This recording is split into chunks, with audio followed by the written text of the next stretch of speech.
سبحان الذي أسرى بعبده ليلا من المسجد الحرام إلى المسجد الأقصى الذي باركنا حوله لنريه من آياتنا إنه هو السميع البصير وآتينا موسى الكتاب وجعلناه هدى لبني إسرائيل ألا تتخذوا من دوني وكيلا ذرية من حملنا مع نوح إنه كان عبدا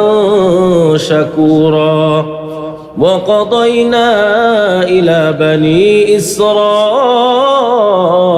في الكتاب لتفسدن في الأرض مرتين ولتعلن علوا كبيرا فإذا جاء وعد أولاهما بعثنا عليكم عبادا لنا أولي بأس شديد فجاسوا خلال الديار وكان وعدا مفعولا ثم رددنا لكم الكرة عليهم وأمددناكم بأموال وبنين وجعلناكم أكثر نفيرا إن أحسنتم لأنفسكم وإن أسأتم فلها فإذا جاء وعد الآخرة ليسوءوا وجوهكم وليدخلوا المسجد كما دخلوه أول مرة وليتبروا ما علوا تتبيرا عسى ربكم أن يرحمكم وإن عدتم عدنا وجعلنا جهنم للكافرين حصيرا إن هذا القرآن يهدي للتي هي أقوم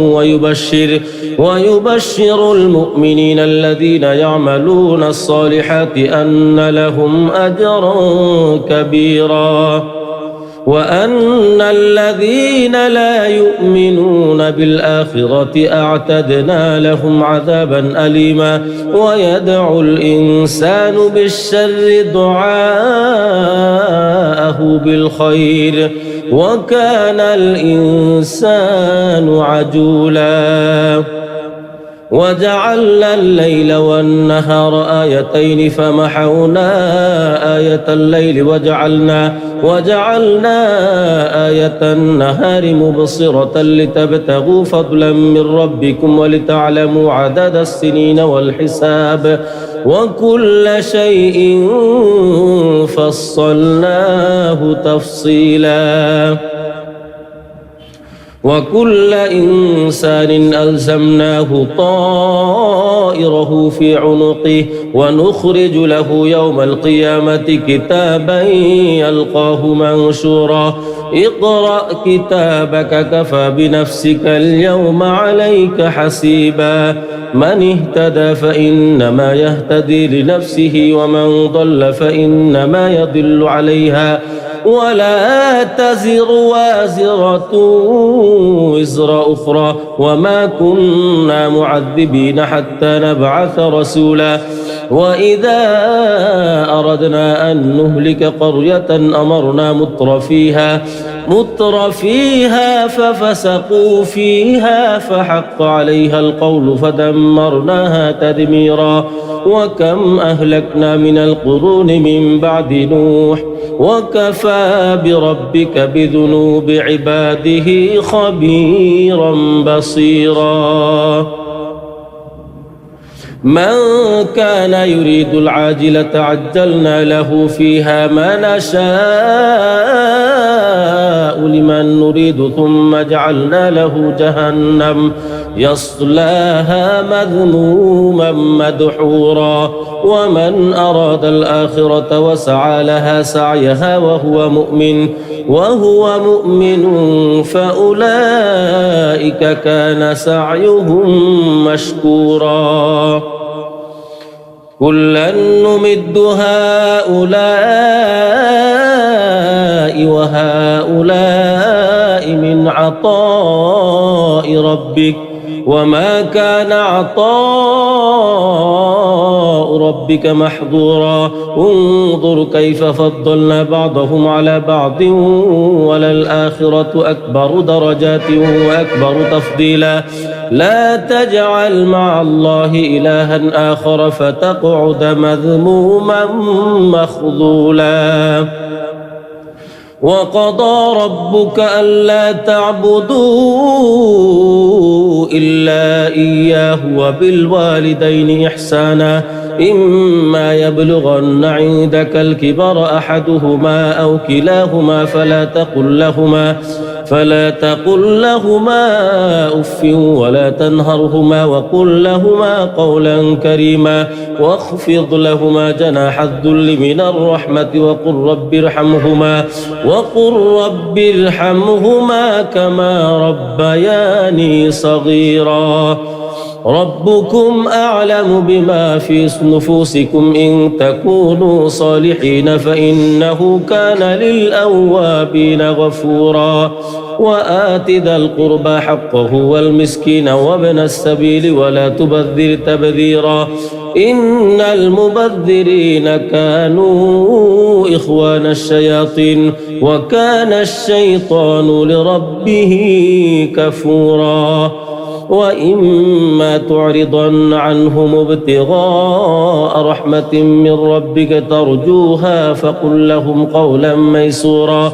ولا تجعل يدك مغلولة إلى عنقك ولا تبسطها كل البسط فتقعد ملوما محسورا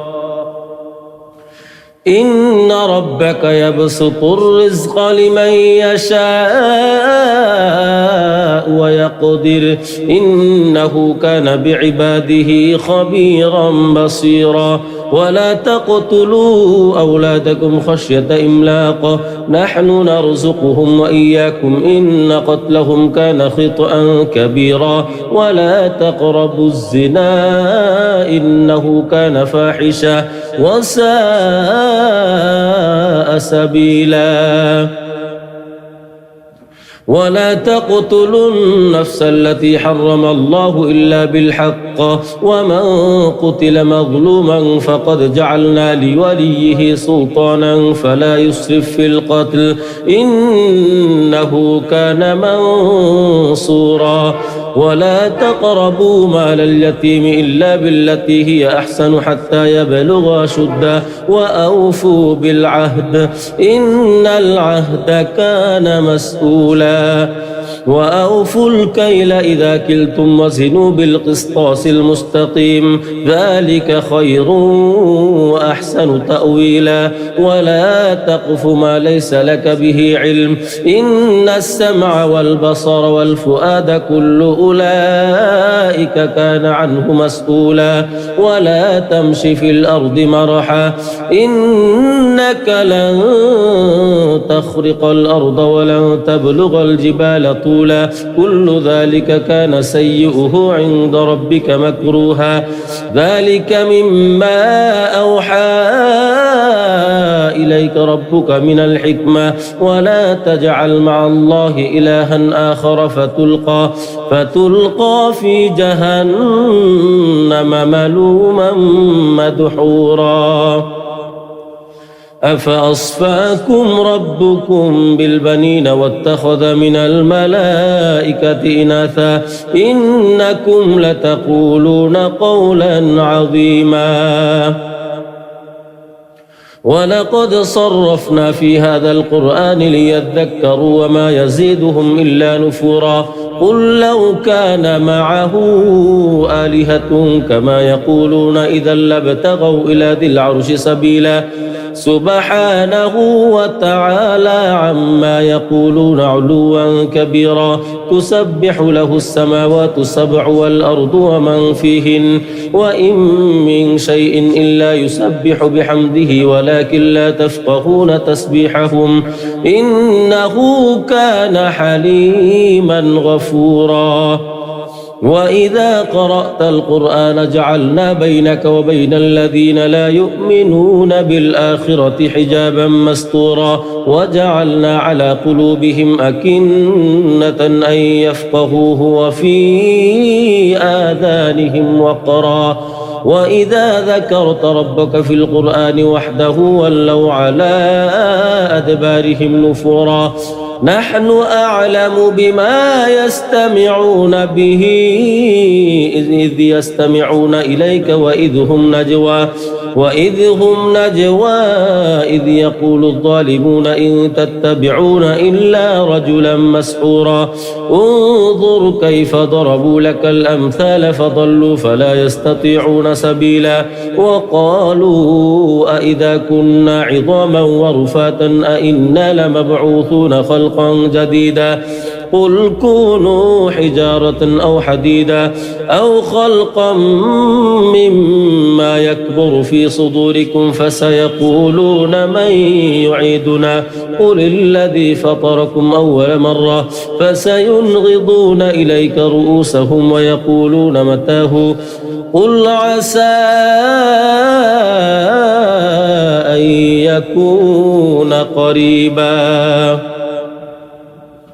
يوم يدعوكم فتستجيبون بحمده وتظنون إن لبثتم إلا قليلا وقل لعبادي يقولوا التي هي أحسن إن الشيطان ينزغ بينهم إن الشيطان كان للإنسان عدوا مبينا ربكم أعلم بكم إن يشأ يرحمكم أو إن يشأ يعذبكم وما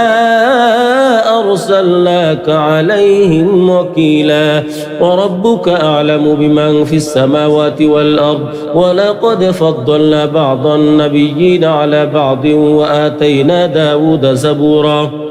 قل ادعوا الذين زعمتم من دونه فلا يملكون كشف الضر عنكم ولا تحويلا أولئك الذين يدعون يبتغون إلى ربهم الوسيلة أيهم أقرب ويرجون رحمته ويخافون عذابه إن عذاب ربك كان محذورا وإن من قرية إلا نحن مهلكوها قبل يوم القيامة أو معذبوها عذابا شديدا كان ذلك في الكتاب مسطورا وما منعنا أن نرسل بالآيات إلا أن كذب بها الأولون وآتينا ثمود الناقة مبصرة فظلموا بها وما نرسل بالآيات إلا تخويفا وإذ قلنا لك إن ربك حاط بالناس وما جعلنا الرؤيا التي أريناك إلا فتنة للناس والشجرة الملعونة في القرآن ونخوفهم فما يزيدهم إلا طغيانا كبيرا وإذ قلنا للملائكة اسجدوا لآدم فسجدوا إلا إبليس قال أأسجد لمن خلقت طينا قال أرأيتك هذا الذي كرمت علي لئن أخرتني إلى يوم القيامة لأحتنكن ذريته إلا قليلا قال اذهب فمن تبعك منهم فإن جهنم جزاؤكم جزاء موفورا واستفزز من استطعت منهم بصوتك وأجلب عليهم بخيلك ورجلك وشاركهم في الأموال والأولاد وعدهم وما يعدهم الشيطان إلا غرورا إن عبادي ليس لك عليهم سلطان وكفى بربك وكيلا ربكم الذي يزجي لكم الفلك في البحر لتبتغوا من فضله إنه كان بكم رحيما وإذا مسكم الضر في البحر ضل من تدعون إلا إياه فلما نجاكم إلى البر أعرضتم وكان الإنسان كفورا أفأمنتم أن يخسف بكم جانب البر أو يرسل عليكم حاصبا ثم لا تجدوا لكم وكيلا أم أمنتم أن يعيدكم فيه تارة أخرى فيرسل عليكم قاصفا من الريح فيغرقكم بما كفرتم ثم لا تجدوا لكم علينا به تبيعا ولقد كرمنا بني آدم وحملناهم في البر والبحر ورزقناهم من الطيبات وفضلناهم على كثير ممن خلقنا تفضيلا يوم ندعو كل أناس بإمامهم فمن أوتي كتابه بيمينه فأولئك يقرؤون كتابهم ولا يظلمون فتيلا ومن كان في هذه أعمى فهو في الآخرة أعمى وأضل سبيلا وإن كادوا ليفتنونك عن الذي أوحينا إليك لتفتري علينا غيره وإذا لاتخذوك خليلا ولولا أن ثبتناك لقد كدت تركن إليهم شيئا قليلا إذا لأذقناك ضعف الحياة وضعف الممات ثم لا تجد لك علينا نصيرا وإن كادوا ليستفزونك من الأرض ليخرجوك منها وإذا لا يلبثون خلافك إلا قليلا سنة من قد أرسلنا قبلك من رسلنا ولا تجد لسنتنا تحويلا أقم الصلاة لدلوك الشمس إلى غسق الليل وقرآن الفجر إن قرآن الفجر كان مشهودا ومن الليل فتهجد به نافلة لك عسى أن يبعثك ربك مقاما محمودا وقل رب أدخلني مدخل صدق وأخرجني مخرج صدق واجعل لي من لدنك سلطانا نصيرا وقل جاء الحق وزهق الباطل إن الباطل كان زهوقا وننزل من القرآن ما هو شفاء ورحمة للمؤمنين ولا يزيد الظالمين إلا خسارا وإذا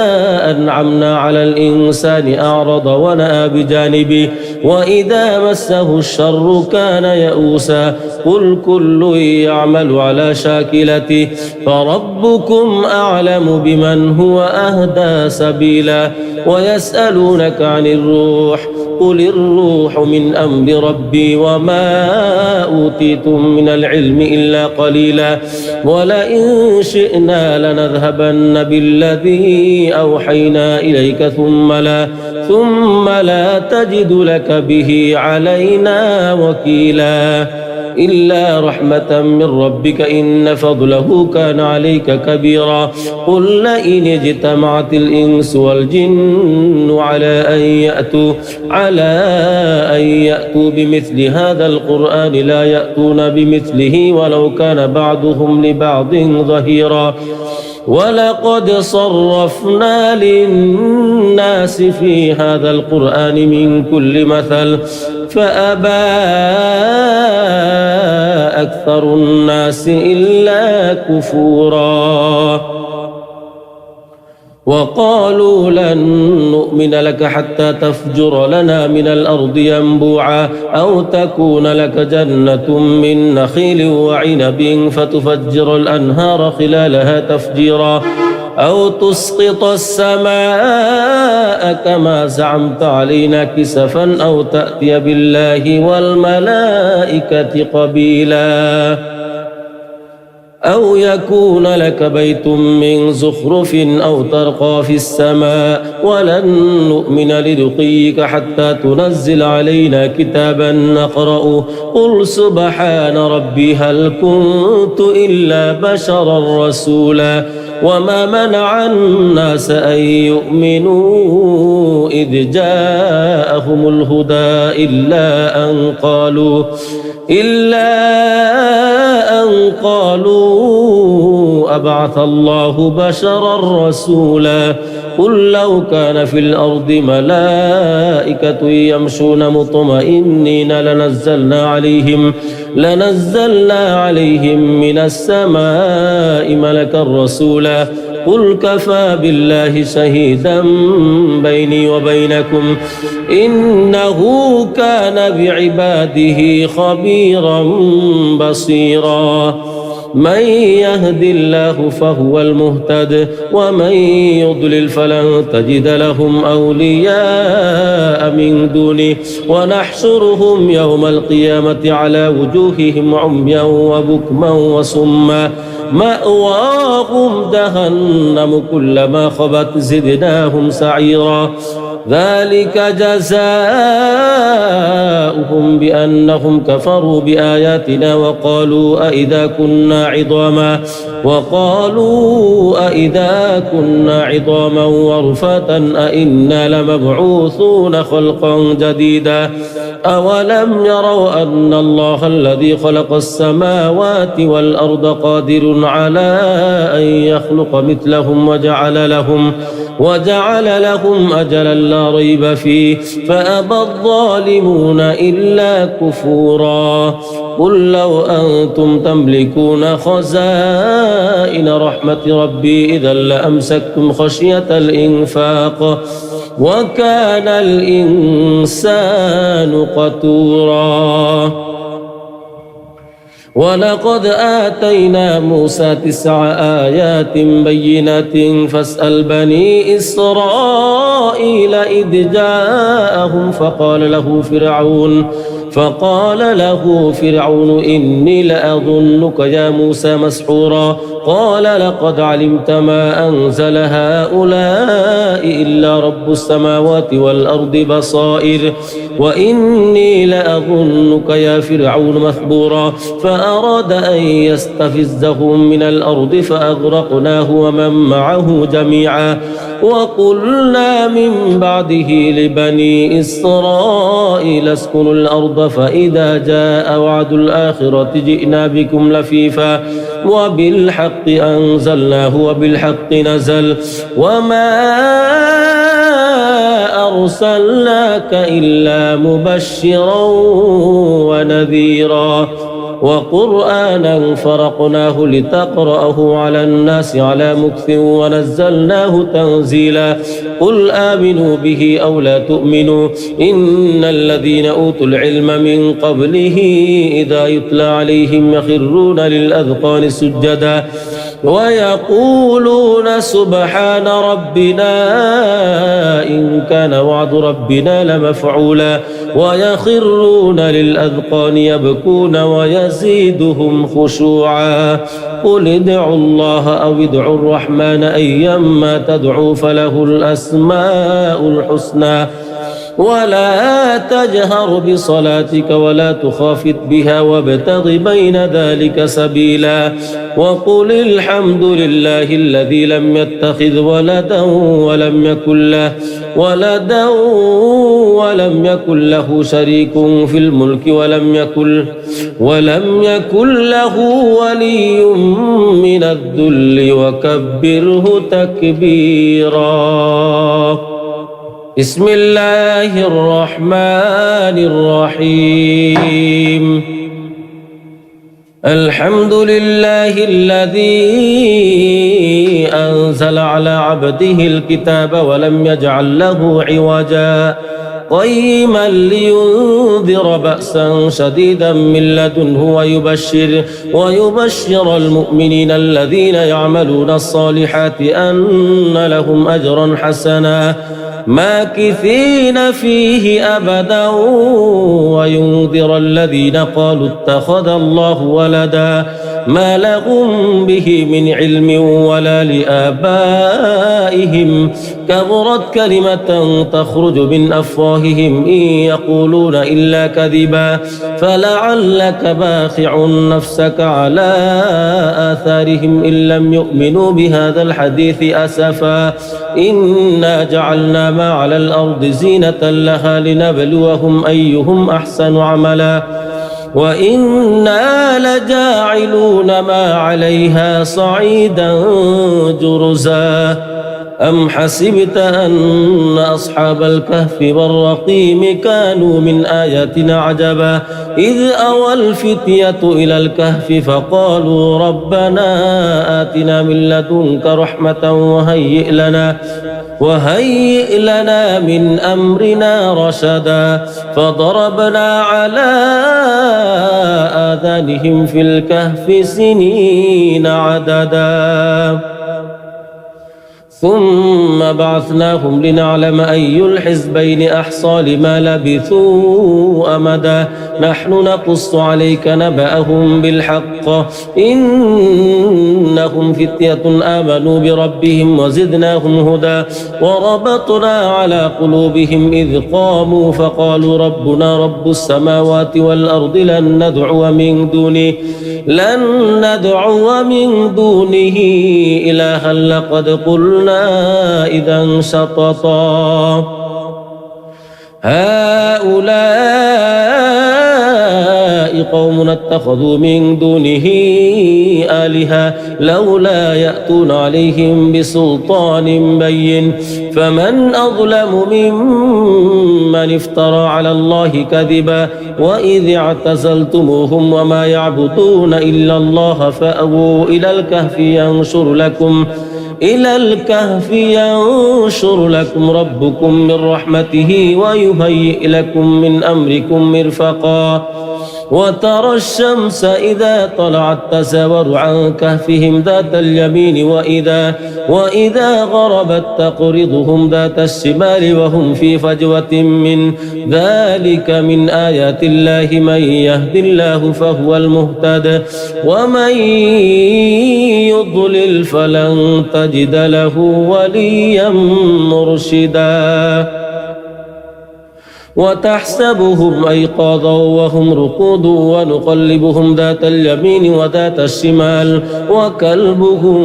باسط ذراعيه بالوصيد لو اطلعت عليهم لوليت منهم فرارا ولملئت منهم رعبا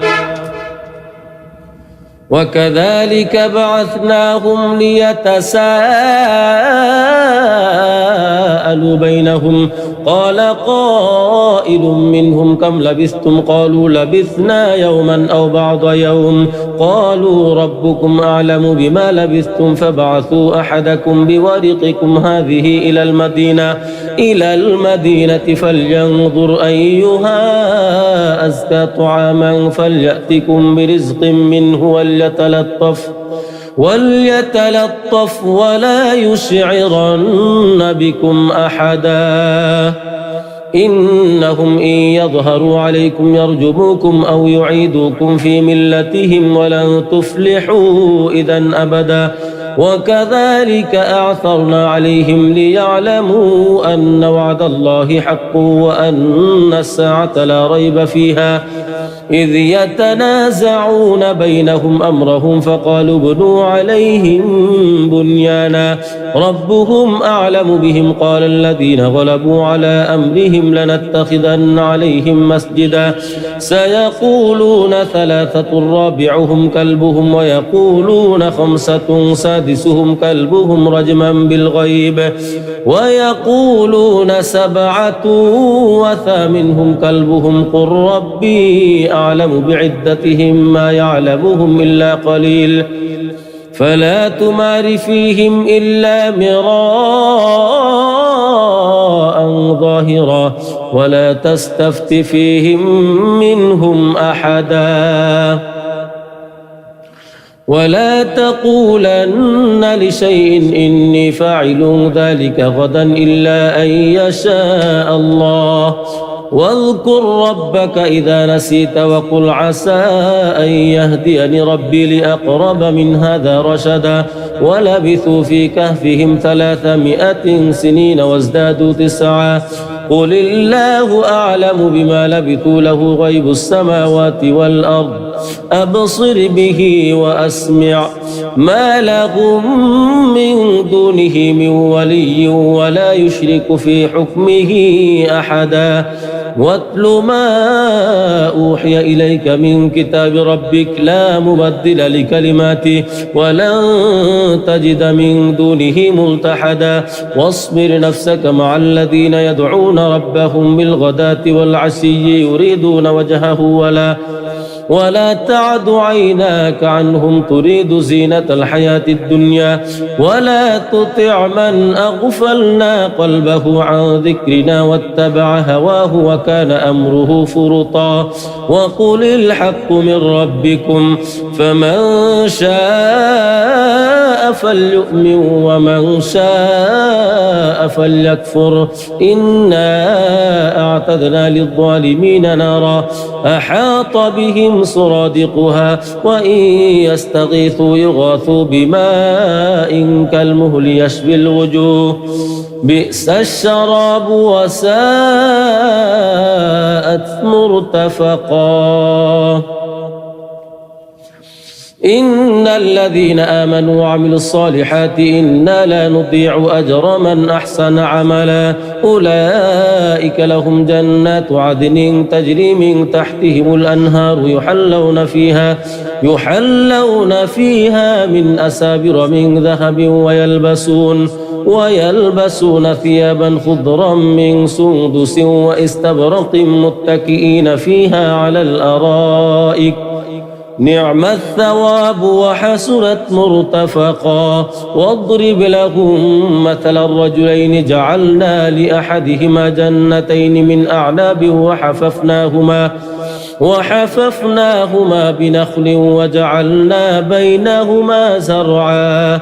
كلتا الجنتين آتت أكلها ولم تظلم منه شيئا وفجرنا خلالهما نهرا وكان له ثمر فقال لصاحبه وهو يحاوره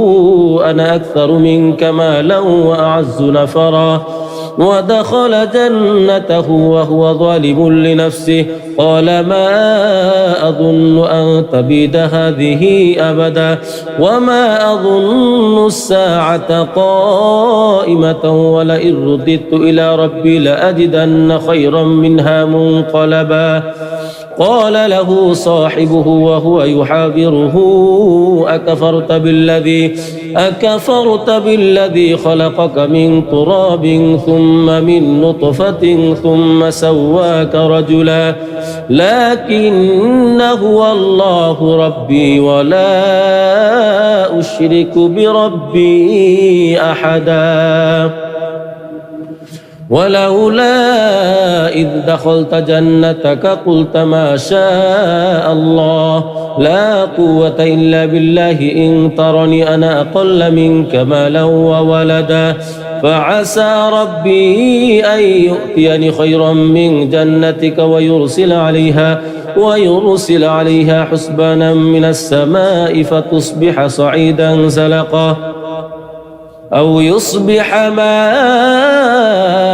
غورا فلن تستطيع له طلبا وأحيط بثمره فأصبح يقلب كفيه على ما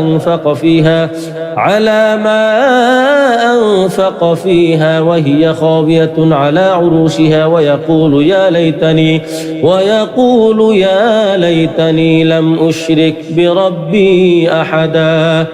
ولم تكن له فئة ينصرونه من دون الله وما كان منتصرا هنالك الولاية لله الحق هو خير ثوابا وخير عقبا واضرب لهم مثل الحياة الدنيا كماء إن أنزلناه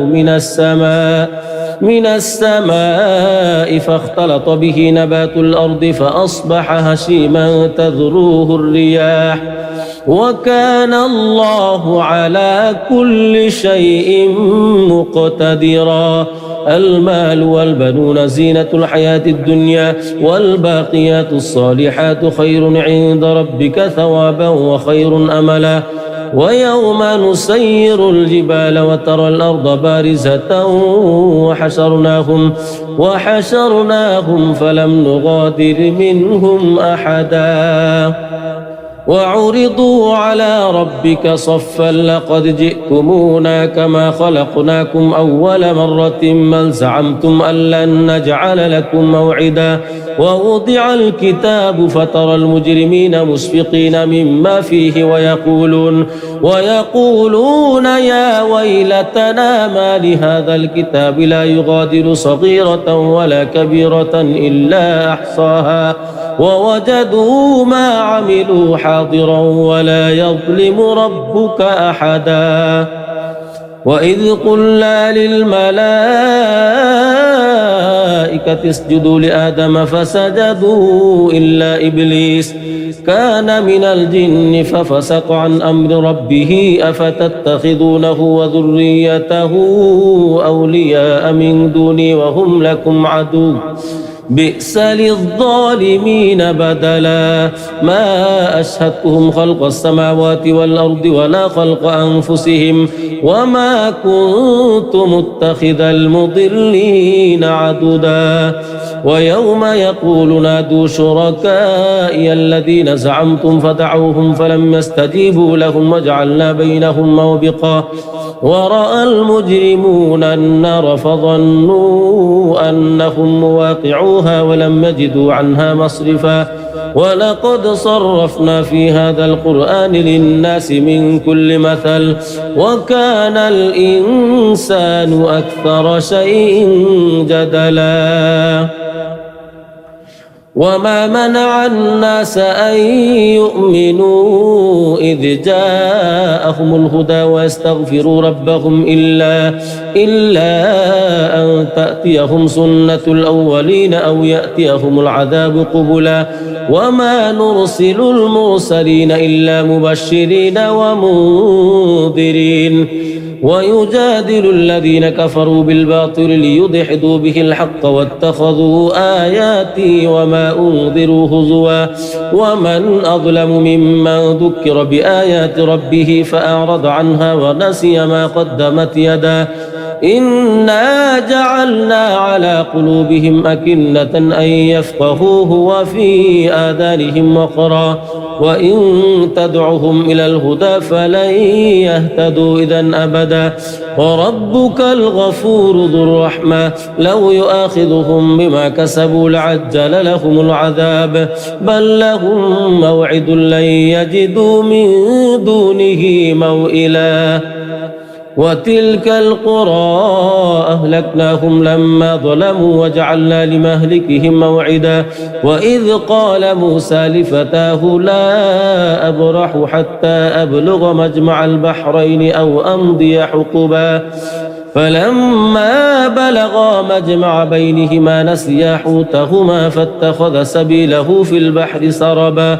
فلما جاوزا قال لفتاه آتنا غداءنا لقد لقينا من سفرنا هذا نصبا قال أرأيت إذ أوينا إلى الصخرة فإني نسيت الحوت وما أنسانيه إلا الشيطان أن أذكره واتخذ سبيله في البحر عجبا قال ذلك ما كنا نبغ فارتدا على آثارهما قصصا فوجدا عبدا من عبادنا آتيناه رحمة من عندنا وعلمناه من لدنا علما قال له موسى هل أتبعك على أن تعلمني مما علمت رشدا قال إنك لن تستطيع معي صبرا وكيف تصبر على ما لم تحط به خبرا قال ستجدني إن شاء الله صابرا ولا أعصي لك أمرا قال فإن اتبعتني فلا تسألني عن شيء حتى أحدث لك منه ذكرا فانطلقا حتى إذا ركبا في السفينة خرقها قال أخرقتها لتغرق أهلها لقد جئت شيئا إمرا قال ألم أقل إنك لن تستطيع معي صبرا قال لا تؤاخذني بما نسيت ولا ترهقني من أمري عسرا فانطلقا حتى إذا لقيا غلاما فقتله قال أقتلت نفسا زكية بغير نفس لقد جئت شيئا نكرا سبحان الذي أسرى بعبده ليلا من المسجد الحرام إلى المسجد الأقصى الذي باركنا حوله لنريه من آياتنا إنه هو السميع البصير وآتينا موسى الكتاب وجعلناه هدى لبني إسرائيل ألا تتخذوا من دوني وكيلا ذرية من حملنا مع نوح إنه كان عبدا شكورا وقضينا إلى بني إسرائيل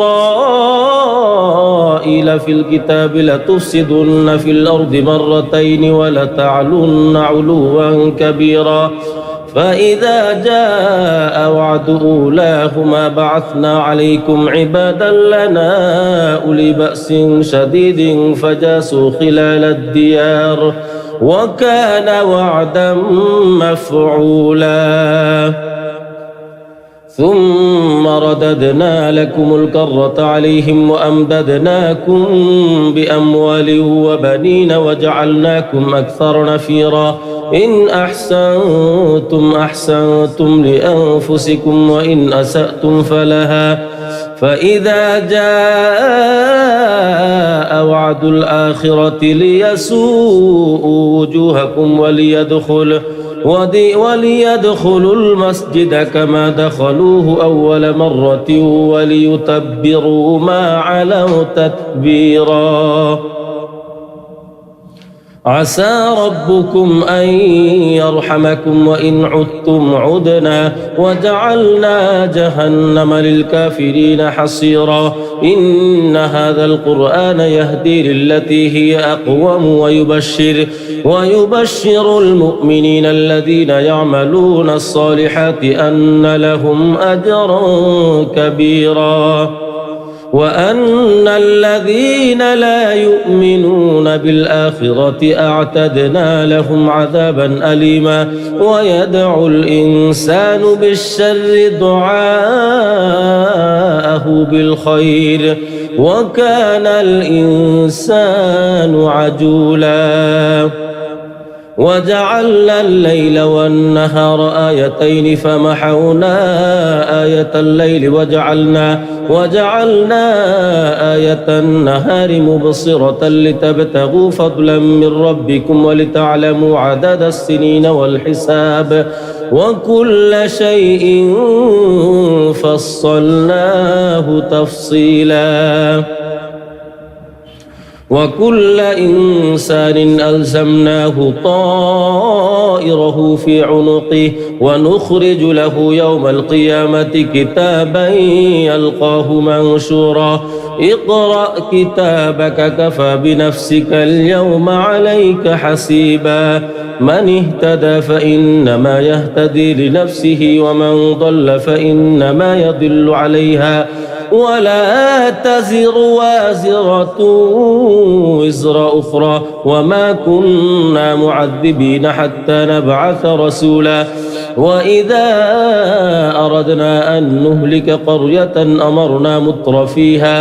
متر فيها ففسقوا فيها فحق عليها القول فدمرناها تدميرا وكم أهلكنا من القرون من بعد نوح وكفى بربك بذنوب عباده خبيرا بصيرا من كان يريد العاجلة عجلنا له فيها ما نشاء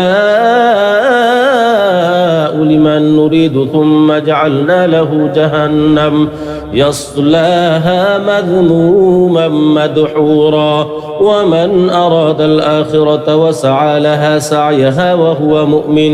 وهو مؤمن فأولئك كان سعيهم مشكورا كلا نمد هؤلاء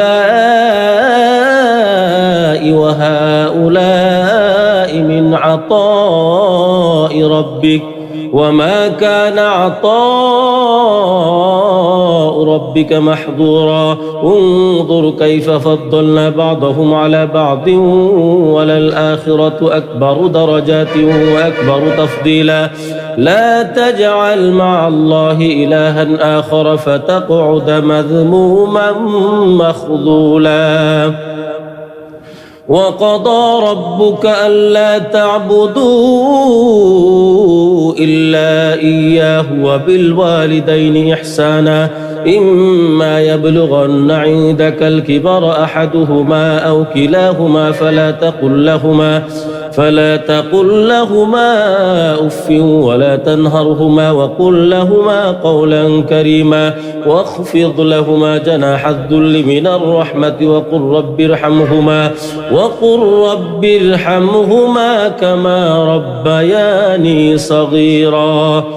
ربكم أعلم بما في نفوسكم إن تكونوا صالحين فإنه كان للأوابين غفورا وآت ذا القربى حقه والمسكين وابن السبيل ولا تبذر تبذيرا إن المبذرين كانوا إخوان الشياطين وكان الشيطان لربه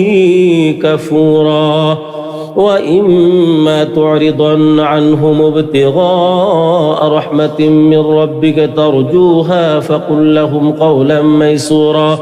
ولا تجعل يدك مغلولة إلى عنقك ولا تبسطها كل البسط فتقعد ملوما محسورا إن ربك يبسط الرزق لمن يشاء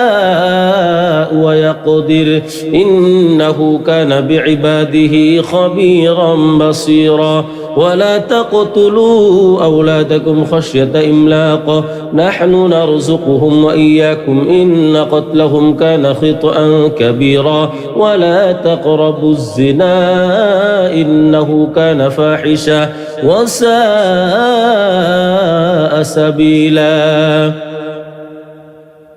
ولا تقتلوا النفس التي حرم الله إلا بالحق ومن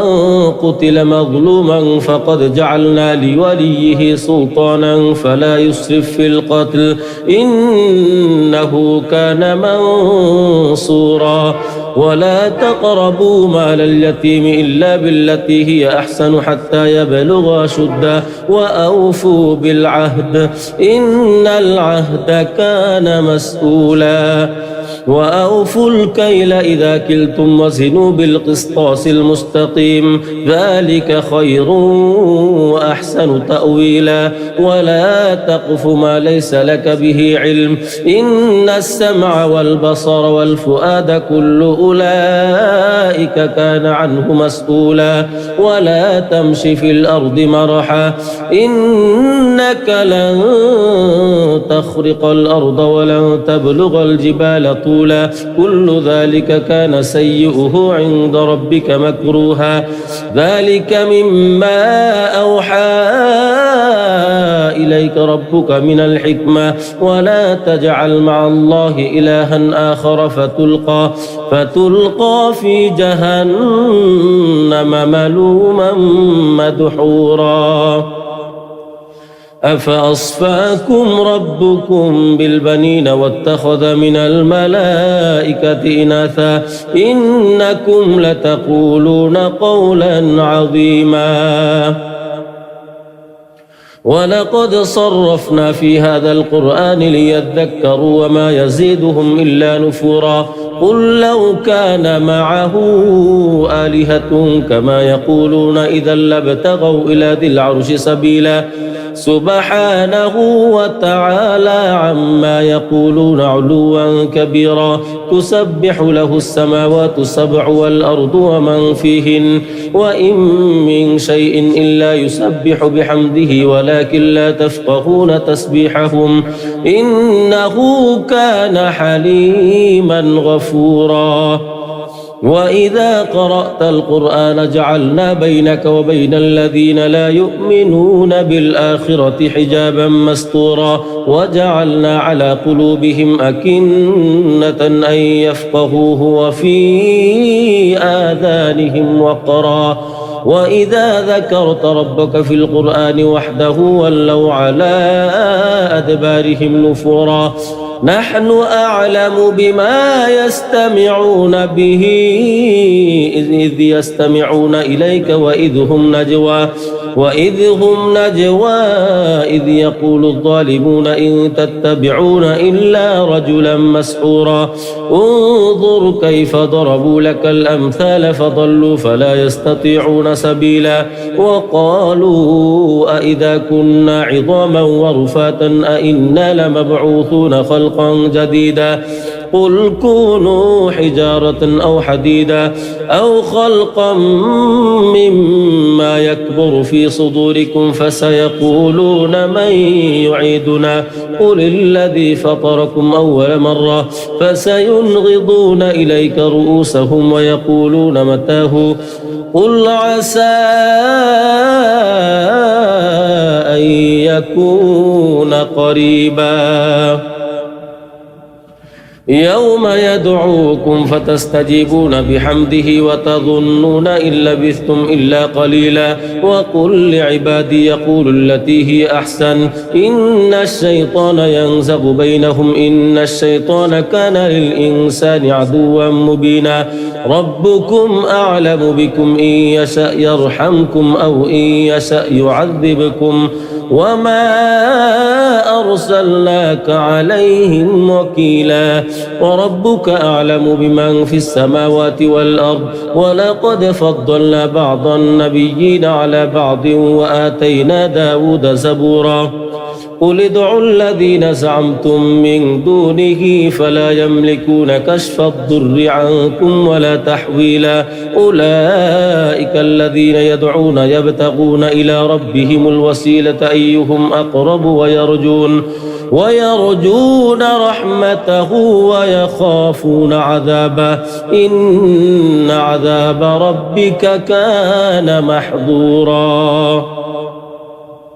وإن من قرية إلا نحن مهلكوها قبل يوم القيامة أو معذبوها عذابا شديدا كان ذلك في الكتاب مسطورا وما منعنا أن نرسل بالآيات إلا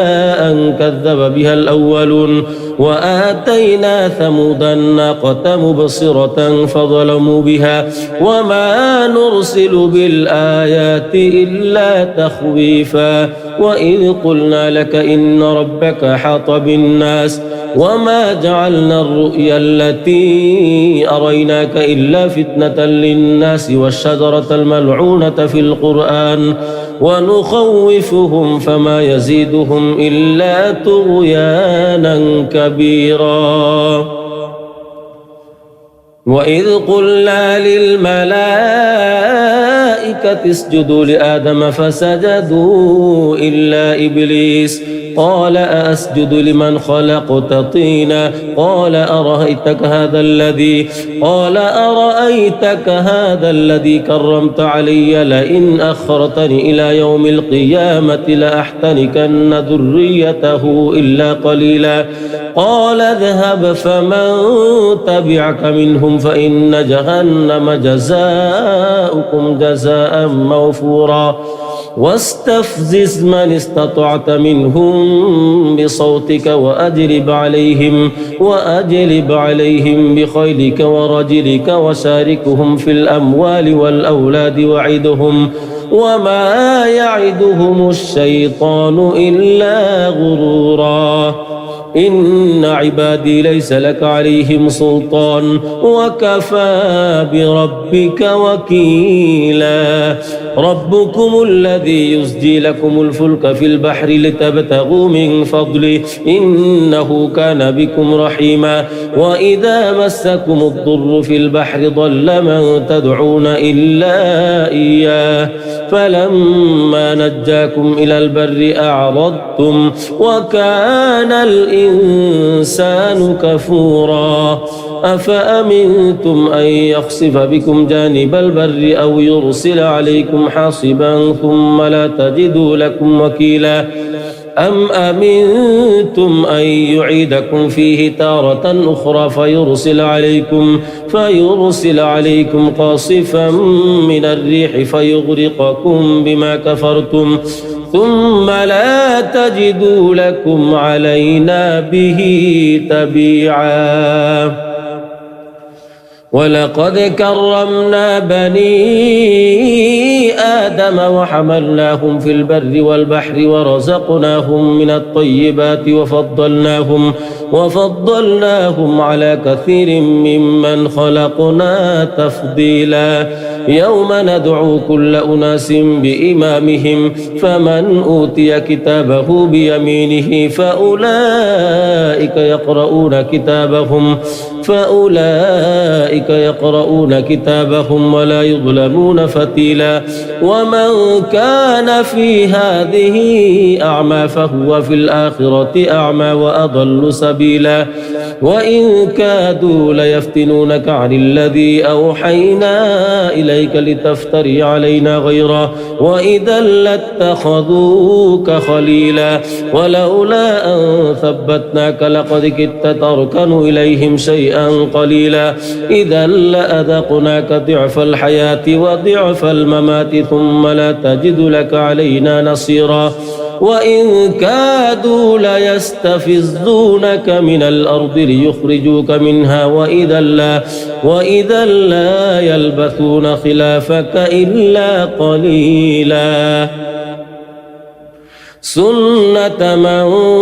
قد أرسلنا قبلك من رسلنا ولا تجد لسنتنا تحويلا أقم الصلاة لدلوك الشمس إلى غسق الليل وقرآن الفجر إن قرآن الفجر كان مشهودا ومن الليل فتهجد به نافلة لك عسى أن يبعثك ربك مقاما محمودا وقل رب أدخلني مدخل صدق وأخرجني مخرج صدق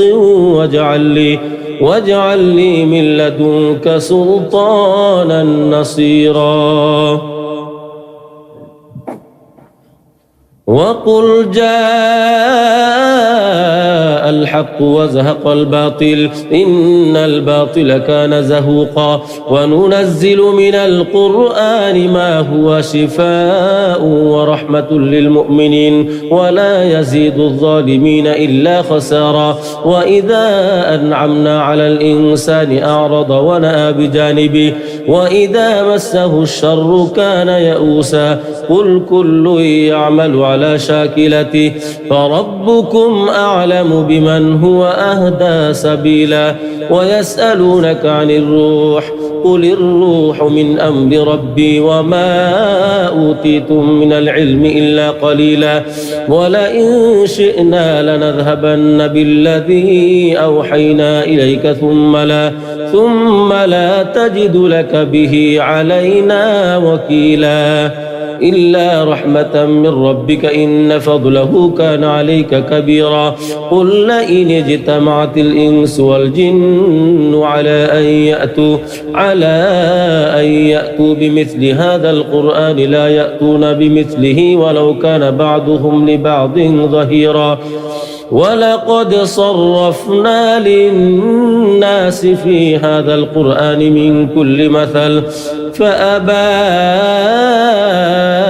أكثر الناس إلا كفورا وقالوا لن نؤمن لك حتى تفجر لنا من الأرض ينبوعا أو تكون لك جنة من نخيل وعنب فتفجر الأنهار خلالها تفجيرا أو تسقط السماء كما زعمت علينا كسفا أو تأتي بالله والملائكة قبيلا أو يكون لك بيت من زخرف أو ترقى في السماء ولن نؤمن لرقيك حتى تنزل علينا كتابا نقرأه قل سبحان ربي هل كنت إلا بشرا رسولا وما منع الناس أن يؤمنوا إذ جاءهم الهدى إلا أن قالوا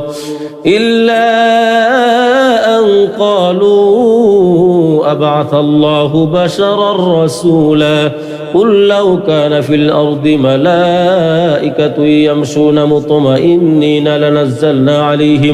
لنزلنا عليهم من السماء ملكا رسولا قل كفى بالله شهيدا بيني وبينكم إنه كان بعباده خبيرا بصيرا من يهد الله فهو المهتد ومن يضلل فلن تجد لهم أولياء من دونه ونحشرهم يوم القيامة على وجوههم عميا وبكما وصما مأواهم جهنم كلما خبت زدناهم سعيرا ذلك جزاؤهم بأنهم كفروا بآياتنا وقالوا أئذا كنا عظاما ورفاتا أئنا لمبعوثون خلقا جديدا أولم يروا أن الله الذي خلق السماوات والأرض قادر على أن يخلق مثلهم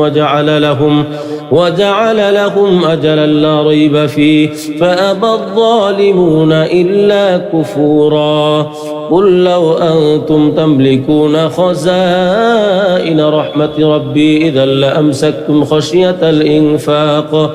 وكان الإنسان قتورا ولقد آتينا موسى 9 آيات بينات فاسأل بني إسرائيل إذ جاءهم فقال له فرعون إني لأظنك يا موسى مسحورا قال لقد علمت ما أنزل هؤلاء إلا رب السماوات والأرض بصائر وإني لأظنك يا فرعون مثبورا فأراد أن يستفزهم من الأرض فأغرقناه ومن معه جميعا وقلنا من بعده لبني إسرائيل اسكنوا الأرض فإذا جاء وعد الآخرة جئنا بكم لفيفا وبالحق أنزلناه وبالحق نزل وما أرسلناك إلا مبشرا ونذيرا وقرآنا فرقناه لتقرأه على الناس على مكث ونزلناه تنزيلا قل آمنوا به أو لا تؤمنوا إن الذين أوتوا العلم من قبله إذا يتلى عليهم يخرون للأذقان سجدا ويقولون سبحان ربنا إن كان وعد ربنا لمفعولا ويخرون للأذقان يبكون ويزيدهم خشوعا قل ادعوا الله أو ادعوا الرحمن أيما تدعوا فله الأسماء الحسنى ولا تجهر بصلاتك ولا تخافت بها وابتغ بين ذلك سبيلا وقل الحمد لله الذي لم يتخذ ولدا ولم يكن له شريك في الملك ولم يكن له ولي من الذل وكبره تكبيرا بسم الله الرحمن الرحيم الحمد لله الذي أنزل على عبده الكتاب ولم يجعل له عوجا قيما لينذر بأسا شديدا من لدنه ويبشر المؤمنين الذين يعملون الصالحات أن لهم أجرا حسنا ماكثين فيه أبدا وينذر الذين قالوا اتخذ الله ولدا ما لهم به من علم ولا لآبائهم كبرت كلمة تخرج من أفواههم إن يقولون إلا كذبا فلعلك باخع نفسك على آثارهم إن لم يؤمنوا بهذا الحديث أسفا إنا جعلنا ما على الأرض زينة لها لنبلوهم أيهم أحسن عملا وإنا لجاعلون ما عليها صعيدا جرزا أم حسبت أن أصحاب الكهف والرقيم كانوا من آياتنا عجبا إذ أوى الفتية إلى الكهف فقالوا ربنا آتنا من لدنك رحمة وهيئ لنا من أمرنا رشدا فضربنا على آذانهم في الكهف سنين عددا ثم بعثناهم لنعلم أي الحزبين أحصى لما لبثوا أمدا نحن نقص عليك نبأهم بالحق إنهم فتية آمنوا بربهم وزدناهم هدى وربطنا على قلوبهم إذ قاموا فقالوا ربنا رب السماوات والأرض لن ندعو من دونه إلها لقد قلنا إذا شططا هؤلاء قوم اتخذوا من دونه آلهة لولا يأتون عليهم بسلطان بين فمن أظلم ممن افترى على الله كذبا وإذ اعتزلتموهم وما يعبدون إلا الله فأووا إلى الكهف ينشر لكم ربكم من رحمته ويهيئ لكم من أمركم مرفقا وترى الشمس إذا طلعت تزاور عن كهفهم ذات اليمين وإذا غربت تقرضهم ذات الشمال وهم في فجوة من ذلك من آيات الله من يهد الله فهو المهتد ومن يضلل فلن تجد له وليا مرشدا وتحسبهم أيقاظا وهم رقود ونقلبهم ذات اليمين وذات الشمال وكلبهم باسط ذراعيه بالوصيد لو اطلعت عليهم لوليت منهم فرارا ولملئت منهم رعبا وكذلك بعثناهم ليتساءلوا بينهم قال قائل منهم كم لبثتم قالوا لبثنا يوما أو بعض يوم قالوا ربكم أعلم بما لبثتم فابعثوا أحدكم بورقكم هذه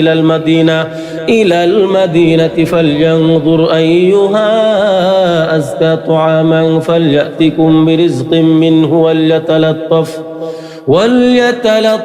ولا يشعرن بكم أحدا إنهم إن يظهروا عليكم يرجموكم أو يعيدوكم في ملتهم ولن تفلحوا إذا أبدا وكذلك أعثرنا عليهم ليعلموا أن وعد الله حق وأن الساعة لا ريب فيها إذ يتنازعون بينهم أمرهم فقالوا ابنوا عليهم بنيانا ربهم أعلم بهم قال الذين غلبوا على أمرهم لنتخذن عليهم مسجدا سيقولون ثلاثة رابعهم كلبهم ويقولون خمسة سادسهم كلبهم رجما بالغيب ويقولون 7 وثامنهم كلبهم قل ربي أعلم بعدتهم ما يعلمهم إلا قليل فلا تمار فيهم إلا مراء ظاهرا ولا تستفت فيهم منهم أحدا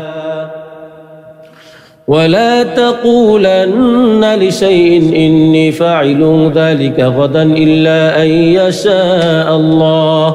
واذكر ربك إذا نسيت وقل عسى أن يهديني ربي لأقرب من هذا رشدا ولبثوا في كهفهم 300 سنين وازدادوا 9 قل الله أعلم بما لبثوا له غيب السماوات والأرض أبصر به وأسمع ما لهم من دونه من ولي ولا يشرك في حكمه أحدا واتل ما أوحي إليك من كتاب ربك لا مبدل لكلماته ولن تجد من دونه ملتحدا واصبر نفسك مع الذين يدعون ربهم بالغداة والعشي يريدون وجهه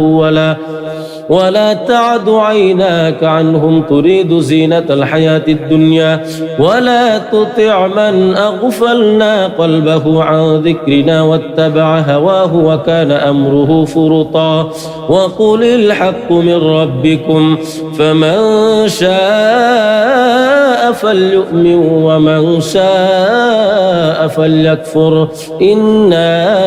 أعتدنا للظالمين نارا أحاط بهم سرادقها وإن يستغيثوا يغاثوا بماء كالمهل يشوي الوجوه بئس الشراب وساءت مرتفقا إن الذين آمنوا وعملوا الصالحات إنا لا نضيع أجر من أحسن عملا أولئك لهم جنات عدن تجري من تحتهم الأنهار يحلون فيها من أسابر من ذهب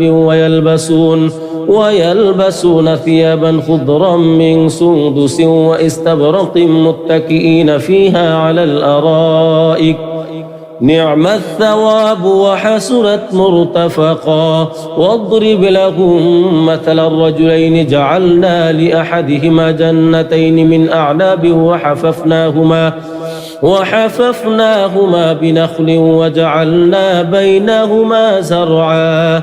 كلتا الجنتين آتت أكلها ولم تظلم منه شيئا وفجرنا خلالهما نهرا وكان له ثمر فقال لصاحبه وهو يحاوره أنا أكثر منك مالا وأعز نفرا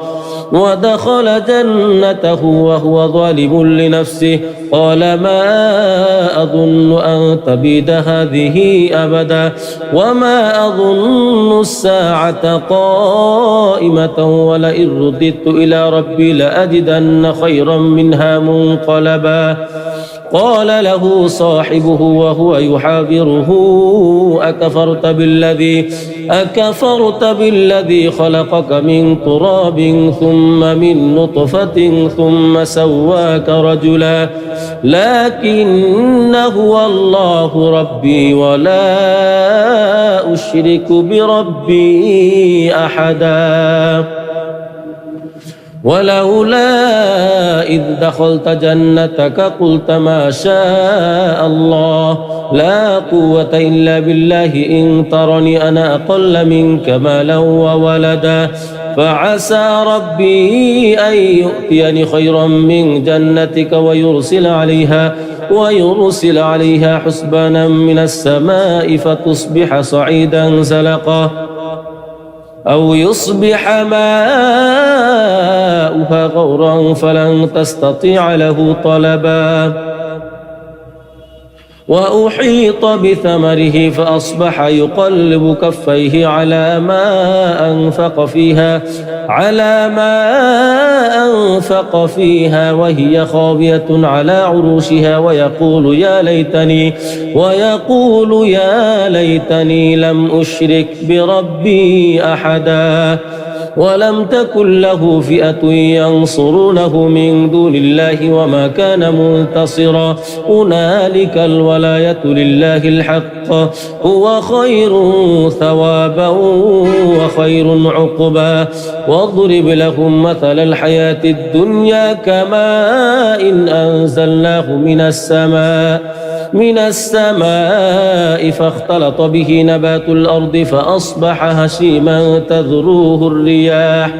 وكان الله على كل شيء مقتدرا المال والبنون زينة الحياة الدنيا والباقيات الصالحات خير عند ربك ثوابا وخير أملا ويوم نسير الجبال وترى الأرض بارزة وحشرناهم فلم نغادر منهم أحدا وعرضوا على ربك صفا لقد جئتمونا كما خلقناكم أول مرة بل زعمتم أن لن نجعل لكم موعدا ووضع الكتاب فترى المجرمين مشفقين مما فيه ويقولون يا ويلتنا ما لهذا الكتاب لا يغادر صغيرة ولا كبيرة إلا أحصاها ووجدوا ما عملوا حاضرا ولا يظلم ربك أحدا وإذ قلنا للملائكة اسجدوا لآدم فسجدوا إلا إبليس كان من الجن ففسق عن أمر ربه أفتتخذونه وذريته أولياء من دوني وهم لكم عدو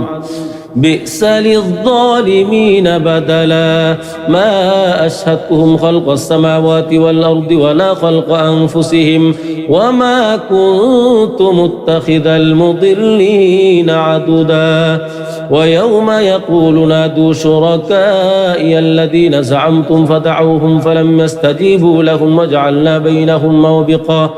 ورأى المجرمون النار فظنوا أنهم مواقعوها ولم يجدوا عنها مصرفا ولقد صرفنا في هذا القرآن للناس من كل مثل وكان الإنسان أكثر شيء جدلا وما منع الناس أن يؤمنوا إذ جاءهم الهدى ويستغفروا ربهم إلا أن تأتيهم سنة الأولين أو يأتيهم العذاب قبلا وما نرسل المرسلين إلا مبشرين ومنذرين ويجادل الذين كفروا بالباطل ليدحضوا به الحق واتخذوا آياتي وما أنذروا هزوا ومن أظلم ممن ذكر بآيات ربه فأعرض عنها ونسي ما قدمت يداه إنا جعلنا على قلوبهم أكنة أن يفقهوه وفي آذانهم وقرا وإن تدعهم إلى الهدى فلن يهتدوا إذن أبدا وربك الغفور ذو الرحمة لو يؤاخذهم بما كسبوا لعجل لهم العذاب بل لهم موعد لن يجدوا من دونه موئلا وتلك القرى أهلكناهم لما ظلموا وجعلنا لمهلكهم موعدا وإذ قال موسى لفتاه لا أبرح حتى أبلغ مجمع البحرين أو أمضي حقبا فلما بلغا مجمع بينهما نسيا حوتهما فاتخذ سبيله في البحر سربا فلما جاوزا قال لفتاه آتنا غداءنا لقد لقينا من سفرنا هذا نصبا قال أرأيت إذ أوينا إلى الصخرة فإني نسيت الحوت وما أنسانيه إلا الشيطان أن أذكره واتخذ سبيله في البحر عجبا قال ذلك ما كنا نبغ فارتدا على آثارهما قصصا فوجد عبدا من عبادنا آتيناه رحمة من عندنا وعلمناه من لدنا علما قال له موسى هل أتبعك على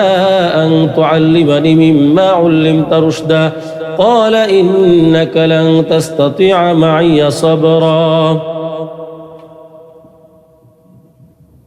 وكيف تصبر على ما لم تحط به خبرا قال ستجدني إن شاء الله صابرا ولا أعصي لك أمرا قال فإن اتبعتني فلا تسألني عن شيء حتى أحدث لك منه ذكرا فانطلقا حتى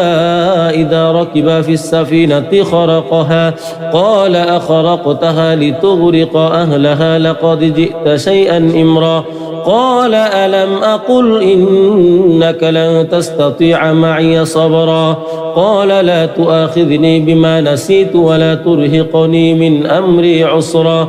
فانطلقا حتى إذا لقيا غلاما فقتله قال أقتلت نفسا زكية بغير نفس لقد جئت شيئا نكرا سبحان الذي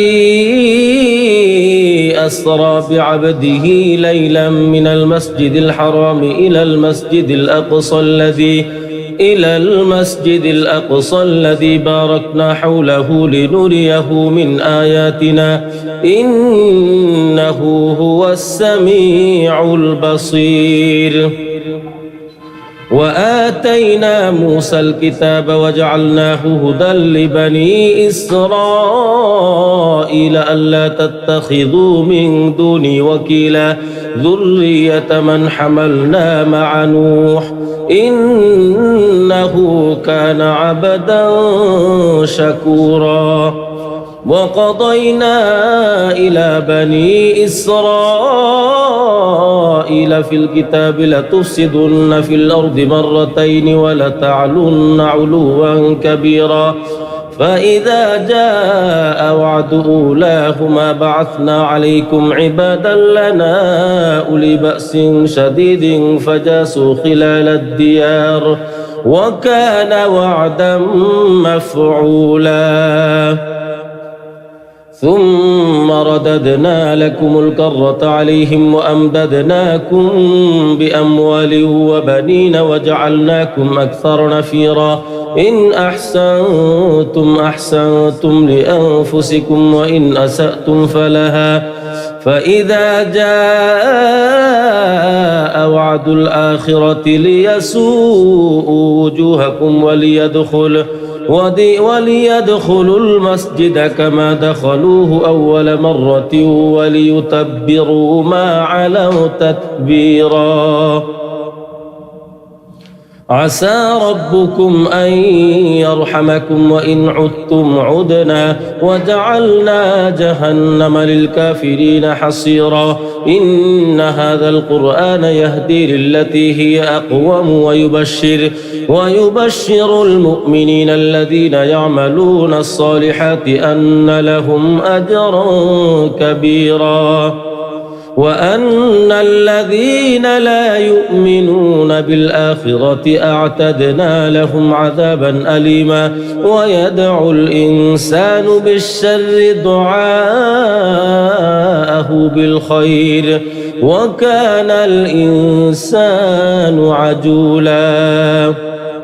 وجعلنا الليل والنهار آيتين فمحونا آية الليل وجعلنا آية النهار مبصرة لتبتغوا فضلا من ربكم ولتعلموا عدد السنين والحساب وكل شيء فصلناه تفصيلا وكل إنسان ألزمناه طائره في عنقه ونخرج له يوم القيامة كتابا يلقاه منشورا اقرأ كتابك كفى بنفسك اليوم عليك حسيبا من اهتدى فإنما يهتدي لنفسه ومن ضل فإنما يضل عليها ولا تزر وازرة وزر أخرى وما كنا معذبين حتى نبعث رسولا وإذا أردنا أن نهلك قرية أمرنا متر فيها ففسقوا فيها فحق عليها القول فدمرناها تدميرا وكم أهلكنا من القرون من بعد نوح وكفى بربك بذنوب عباده خبيرا بصيرا من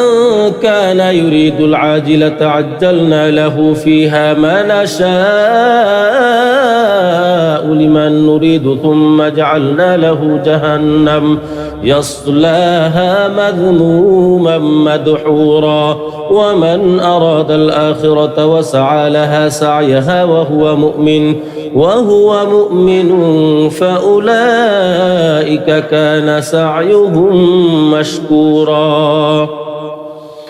كلا نمد هؤلاء وهؤلاء من عطاء ربك وما كان عطاء ربك محظورا انظر كيف فضلنا بعضهم على بعض وللآخرة أكبر درجات وأكبر تفضيلا لا تجعل مع الله إلها آخر فتقعد مذموما مخذولا وقضى ربك ألا تعبدوا إلا إياه وبالوالدين إحسانا إما يبلغن عندك الكبر أحدهما أو كلاهما فلا تقل لهما أف ولا تنهرهما وقل لهما قولا كريما واخفض لهما جناح الذل من الرحمة وقل رب ارحمهما كما ربياني صغيرا ربكم أعلم بما في نفوسكم إن تكونوا صالحين فإنه كان للأوابين غفورا وآت ذا القربى حقه والمسكين وابن السبيل ولا تبذر تبذيرا إن المبذرين كانوا إخوان الشياطين وكان الشيطان لربه كفورا وإما تعرضن عنهم ابتغاء رحمة من ربك ترجوها فقل لهم قولا ميسورا ولا تجعل يدك مغلولة إلى عنقك ولا تبسطها كل البسط فتقعد ملوما محسورا إن ربك يبسط الرزق لمن يشاء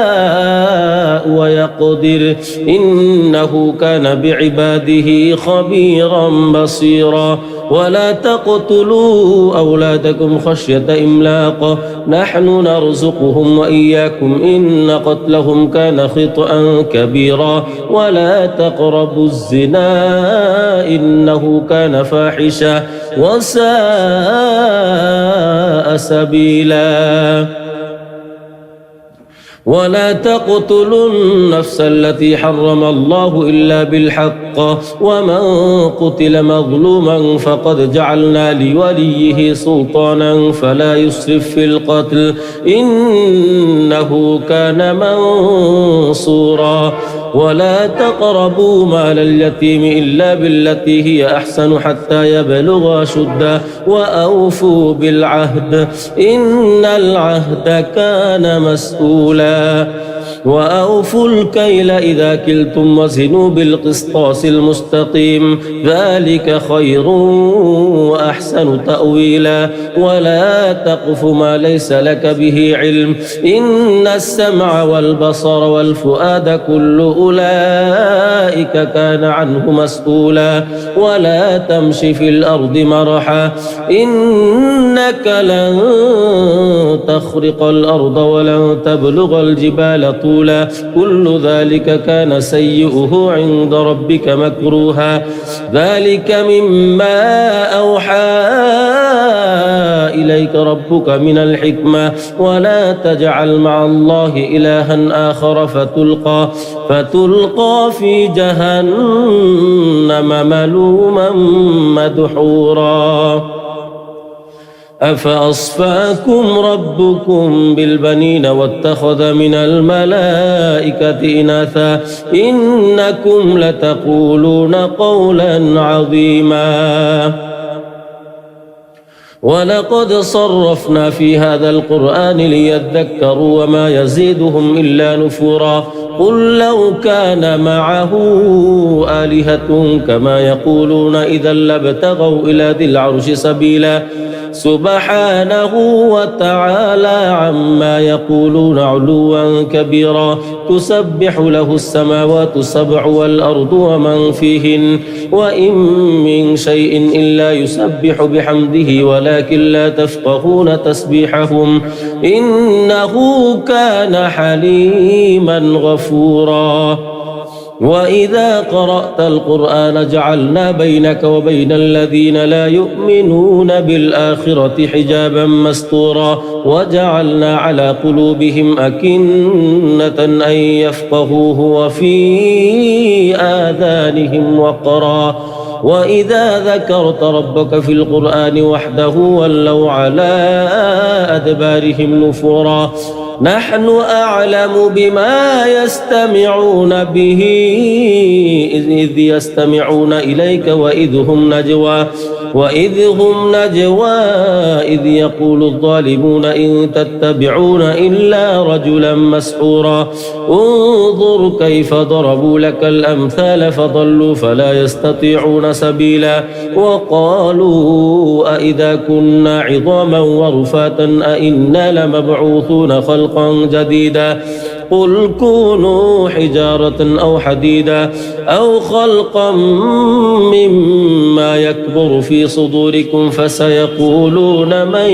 يعيدنا قل الذي فطركم أول مرة فسينغضون إليك رؤوسهم ويقولون متاه قل عسى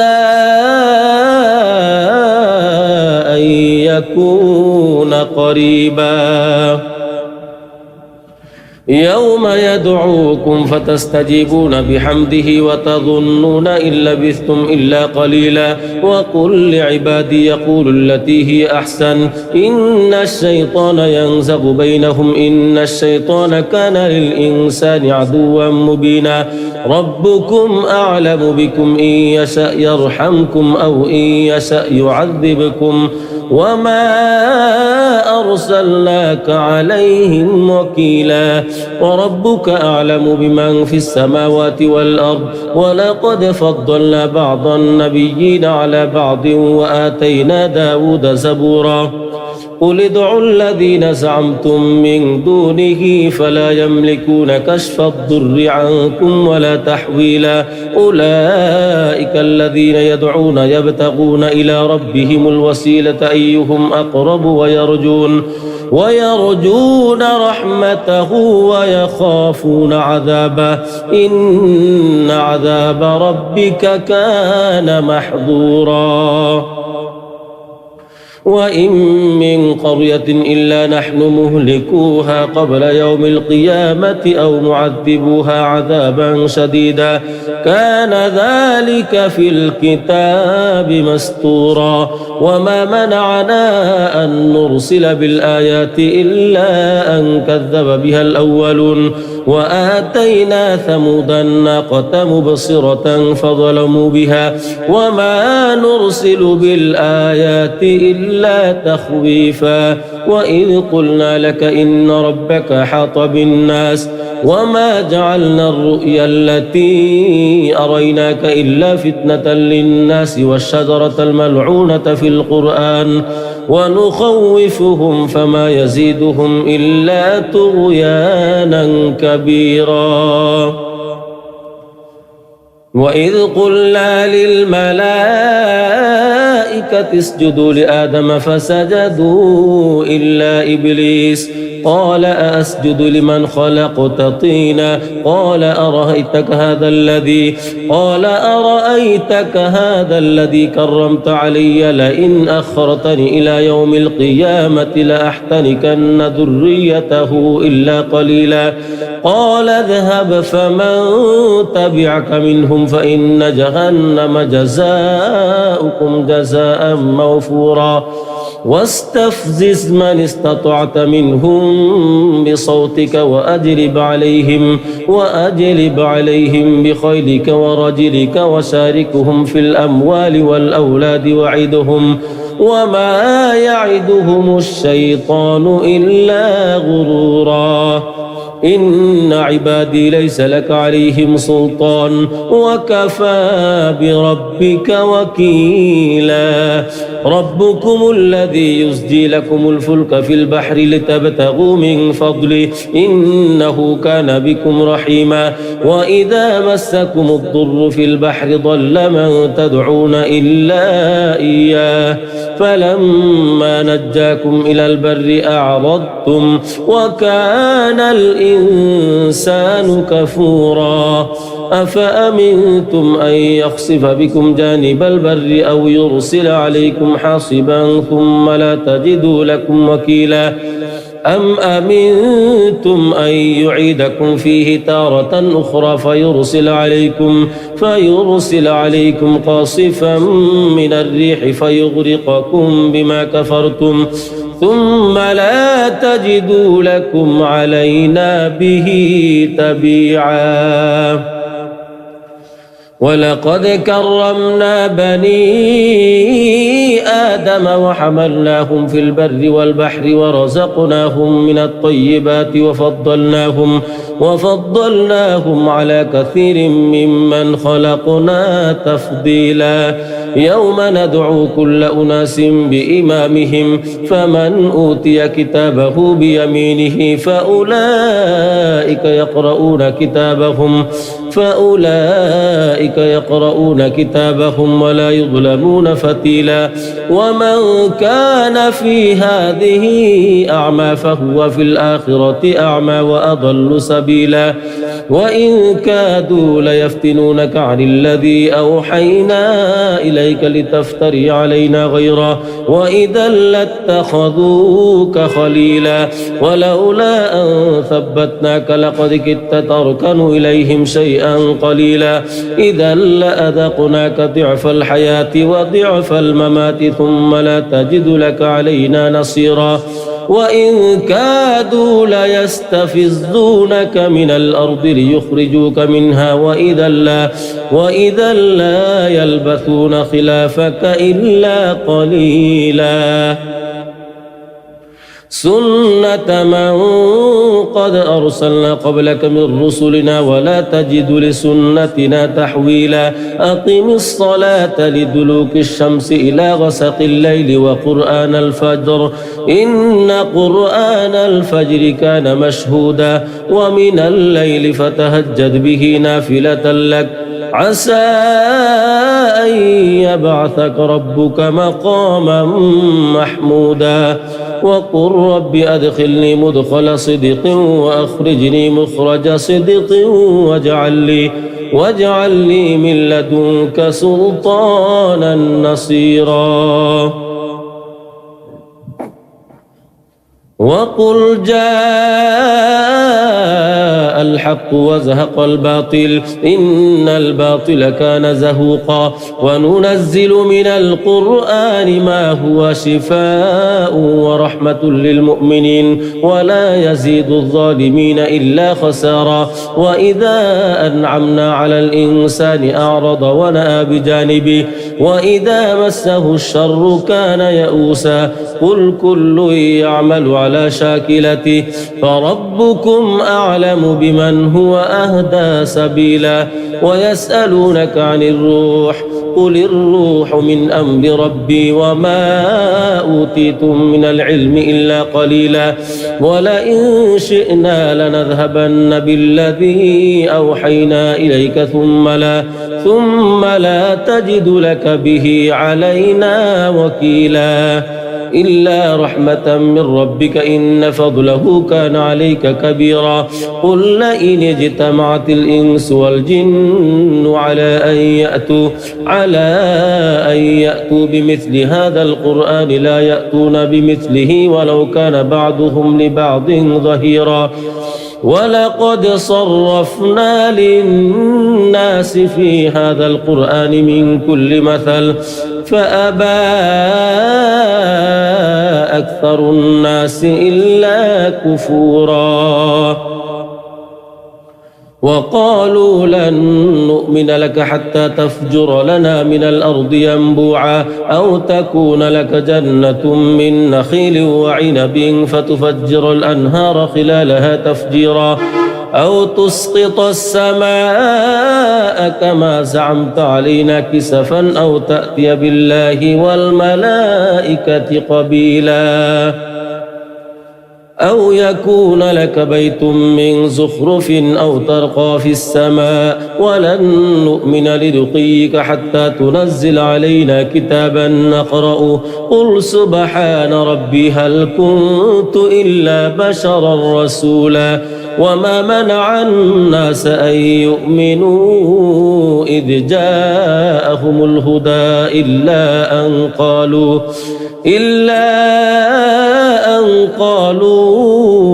أبعث الله بشرا رسولا قل لو كان في الأرض ملائكة يمشون مطمئنين لنزلنا عليهم من السماء ملكا رسولا قل كفى بالله شهيدا بيني وبينكم إنه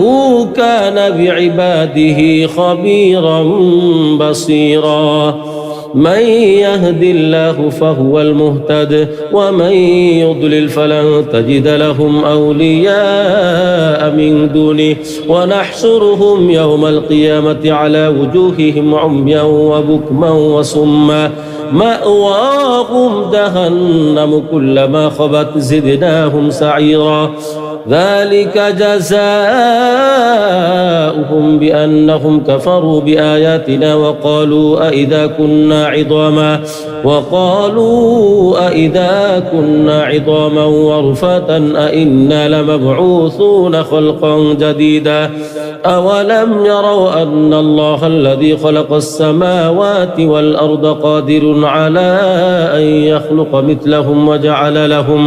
وجعل لهم أجلا لا ريب فيه فأبى الظالمون إلا كفورا قل لو أنتم تملكون خزائن رحمة ربي إذا لأمسكتم خشية الإنفاق وكان الإنسان قتورا ولقد آتينا موسى 9 آيات بينات فاسأل بني إسرائيل إذ جاءهم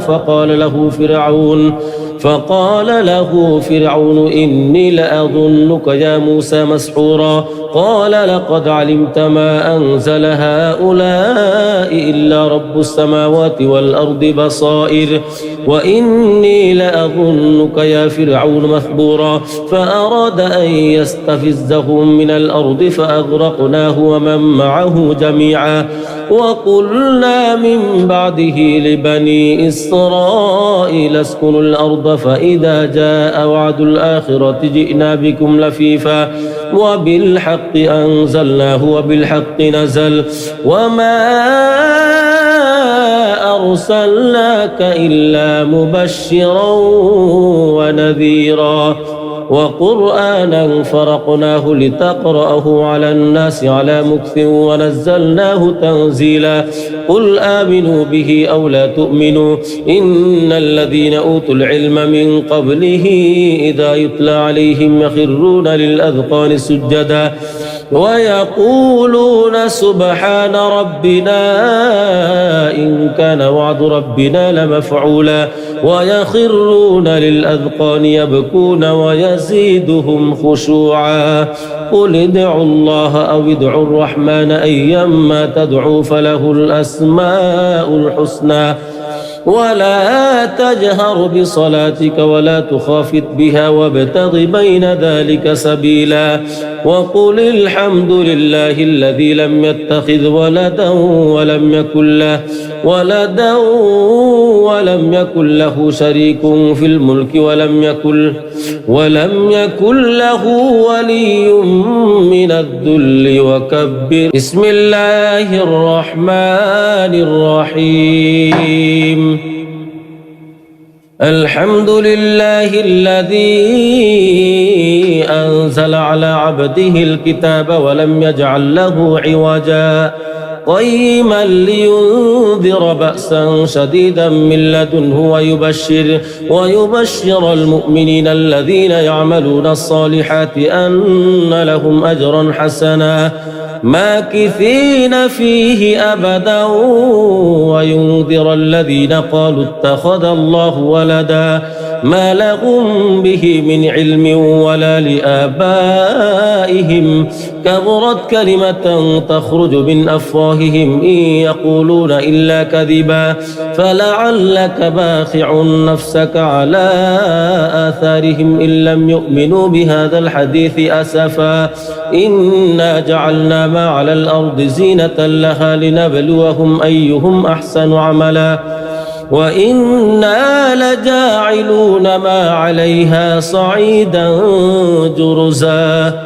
أم حسبت أن أصحاب الكهف والرقيم كانوا من آياتنا عجبا إذ أوى الفتية إلى الكهف فقالوا ربنا آتنا من لدنك رحمة وهيئ لنا من أمرنا رشدا فضربنا على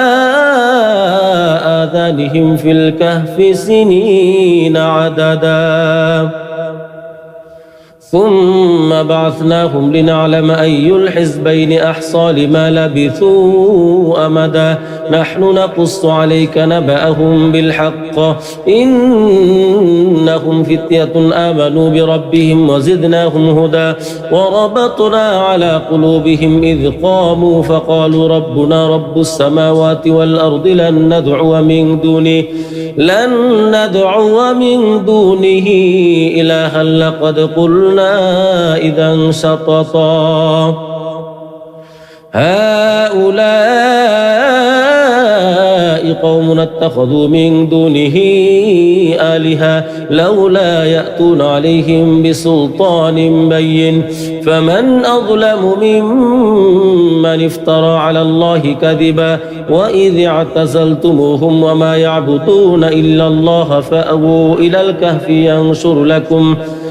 الكهف ينشر لكم ربكم من رحمته ويهيئ لكم من أمركم مرفقا وترى الشمس إذا طلعت تزاور عن كهفهم ذات اليمين وإذا غربت تقرضهم ذات الشمال وهم في فجوة من ذلك من آيات الله من يهد الله فهو المهتد ومن يضلل فلن تجد له وليا مرشدا وتحسبهم أيقاظا وهم رقود ونقلبهم ذات اليمين وذات الشمال وكلبهم باسط ذراعيه بالوصيد لو اطلعت عليهم لوليت منهم فرارا ولملئت منهم رعبا وكذلك بعثناهم ليتساءلوا بينهم قال قائل منهم كم لبثتم قالوا لبثنا يوما أو بعض يوم قالوا ربكم أعلم بما لبثتم فابعثوا أحدكم بورقكم هذه إلى المدينة فلينظر أيها أزكى طعاما فليأتكم برزق منه وليتلطف ولا يشعرن بكم أحدا إنهم إن يظهروا عليكم يرجموكم أو يعيدوكم في ملتهم ولن تفلحوا إذا أبدا وكذلك أعثرنا عليهم ليعلموا أن وعد الله حق وأن الساعة لا ريب فيها إذ يتنازعون بينهم أمرهم فقالوا ابنوا عليهم بنيانا ربهم أعلم بهم قال الذين غلبوا على أمرهم لنتخذن عليهم مسجدا سيقولون ثلاثة رابعهم كلبهم ويقولون خمسة سادسهم كلبهم رجما بالغيب ويقولون سبعة وثامنهم كلبهم قل ربي أعلم بعدتهم ما يعلمهم إلا قليل فلا تمار فيهم إلا مراء ظاهرا ولا تستفت فيهم منهم أحدا ولا تقولن لشيء إني فاعل ذلك غدا إلا أن يشاء الله واذكر ربك إذا نسيت وقل عسى أن يهديني ربي لأقرب من هذا رشدا ولبثوا في كهفهم 300 سنين وازدادوا 9 قل الله أعلم بما لبثوا له غيب السماوات والأرض أبصر به وأسمع ما لهم من دونه من ولي ولا يشرك في حكمه أحدا واتل ما أوحي إليك من كتاب ربك لا مبدل لكلماته ولن تجد من دونه ملتحدا واصبر نفسك مع الذين يدعون ربهم بالغداة والعشي يريدون وجهه ولا تعد عيناك عنهم تريد زينة الحياة الدنيا ولا تطع من أغفلنا قلبه عن ذكرنا واتبع هواه وكان أمره فرطا وقل الحق من ربكم فمن شاء فليؤمن ومن شاء فليكفر إنا أعتدنا للظالمين نارا أحاط بهم سرادقها وإن يستغيثوا يغاثوا بماء كالمهل يشوي الوجوه بئس الشراب وساءت مرتفقا إن الذين آمنوا وعملوا الصالحات إنا لا نضيع أجر من أحسن عملا أولئك لهم جنات عدن تجري من تحتهم الأنهار يحلون فيها من أسابر من ذهب ويلبسون ثيابا خضرا من سندس واستبرق متكئين فيها على الأرائك نعم الثواب وحسنت مرتفقا واضرب لهم مثل الرجلين جعلنا لأحدهما جنتين من أعناب وحففناهما بنخل وجعلنا بينهما زرعا كلتا الجنتين آتت أكلها ولم تظلم منه شيئا وفجرنا خلالهما نهرا وكان له ثمر فقال لصاحبه وهو يحاوره أنا أكثر منك مالا وأعز نفرا ودخل جنته وهو ظالم لنفسه قال ما أظن أن تبيد هذه أبدا وما أظن الساعة قائمة ولئن رددت إلى ربي لأجدن خيرا منها منقلبا قال له صاحبه وهو يحاوره أكفرت بالذي خلقك من تراب ثم من نطفة ثم سواك رجلا لكن هو الله ربي ولا أشرك بربي أحدا ولولا إذ دخلت جنتك قلت ما شاء الله لا قوة إلا بالله إن ترني أنا أقل منك مالا وولدا فعسى ربي أن يؤتيني خيرا من جنتك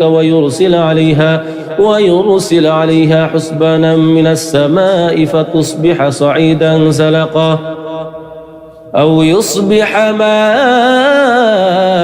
غورا فلن تستطيع له طلبا وأحيط بثمره فأصبح يقلب كفيه على ما أنفق فيها وهي خاوية على عروشها ويقول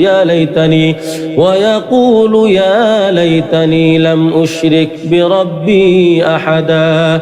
ولم تكن له فئة ينصرونه من دون الله وما كان منتصرا هنالك الولاية لله الحق هو خير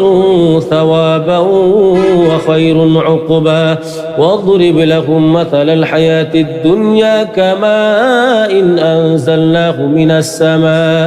من السماء فاختلط به نبات الأرض فأصبح هشيما تذروه الرياح وكان الله على كل شيء مقتدرا المال والبنون زينة الحياة الدنيا والباقيات الصالحات خير عند ربك ثوابا وخير أملا ويوم نسير الجبال وترى الأرض بارزة وحشرناهم فلم نغادر منهم أحدا وعرضوا على ربك صفا لقد جئتمونا كما خلقناكم أول مرة بل زعمتم أن لن نجعل لكم موعدا ووضع الكتاب فترى المجرمين مشفقين مما فيه ويقولون يا ويلتنا ما لهذا الكتاب لا يغادر صغيرة ولا كبيرة إلا أحصاها ووجدوا ما عملوا حاضرا ولا يظلم ربك أحدا وإذ قلنا للملائكة اسجدوا لآدم فسجدوا إلا إبليس كان من الجن ففسق عن أمر ربه أفتتخذونه وذريته أولياء من دوني وهم لكم عدو بئس للظالمين بدلا ما أشهدتهم خلق السماوات والأرض ولا خلق أنفسهم وما كنت متخذ المضلين عددا ويوم يقول نادوا شركائي الذين زعمتم فدعوهم فلم يستجيبوا لهم وجعلنا بينهم موبقا ورأى المجرمون النار فظنوا أنهم مواقعوها ولم يجدوا عنها مصرفا ولقد صرفنا في هذا القرآن للناس من كل مثل وكان الإنسان أكثر شيء جدلا وما منع الناس أن يؤمنوا إذ جاءهم الهدى ويستغفروا ربهم إلا أن تأتيهم سنة الأولين أو يأتيهم العذاب قبلا وما نرسل المرسلين إلا مبشرين ومنذرين ويجادل الذين كفروا بالباطل ليدحضوا به الحق واتخذوا آياتي وما أنذروا هزوا ومن أظلم ممن ذكر بآيات ربه فأعرض عنها ونسي ما قدمت يداه إنا جعلنا على قلوبهم أكنة أن يفقهوه وفي آذانهم وقرا وإن تدعهم إلى الهدى فلن يهتدوا إذا أبدا وربك الغفور ذو الرحمة لو يؤاخذهم بما كسبوا لعجل لهم العذاب بل لهم موعد لن يجدوا من دونه موئلا وتلك القرى أهلكناهم لما ظلموا وجعلنا لمهلكهم موعدا وإذ قال موسى لفتاه لا أبرح حتى أبلغ مجمع البحرين أو أمضي حقبا فلما بلغا مجمع بينهما نسيا حوتهما فاتخذ سبيله في البحر سربا فلما جاوزا قال لفتاه آتنا غداءنا لقد لقينا من سفرنا هذا نصبا قال أرأيت إذ أوينا إلى الصخرة فإني نسيت الحوت وما أنسانيه إلا الشيطان أن أذكره واتخذ سبيله في البحر عجبا قال ذلك ما كنا نبغ فارتدا على آثارهما قصصا فوجد عبدا من عبادنا آتيناه رحمة من عندنا وعلمناه من لدنا علما قال له موسى هل أتبعك على أن تعلمني مما علمت رشدا قال إنك لن تستطيع معي صبرا وكيف تصبر على ما لم تحط به خبرا قال ستجدني إن شاء الله صابرا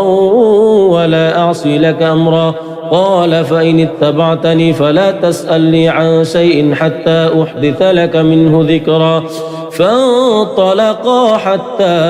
إذا ركبا في السفينة خرقها قال أخرقتها لتغرق أهلها لقد جئت شيئا إمرا قال ألم أقل إنك لن تستطيع معي صبرا قال لا تؤاخذني بما نسيت ولا ترهقني من أمري عسرا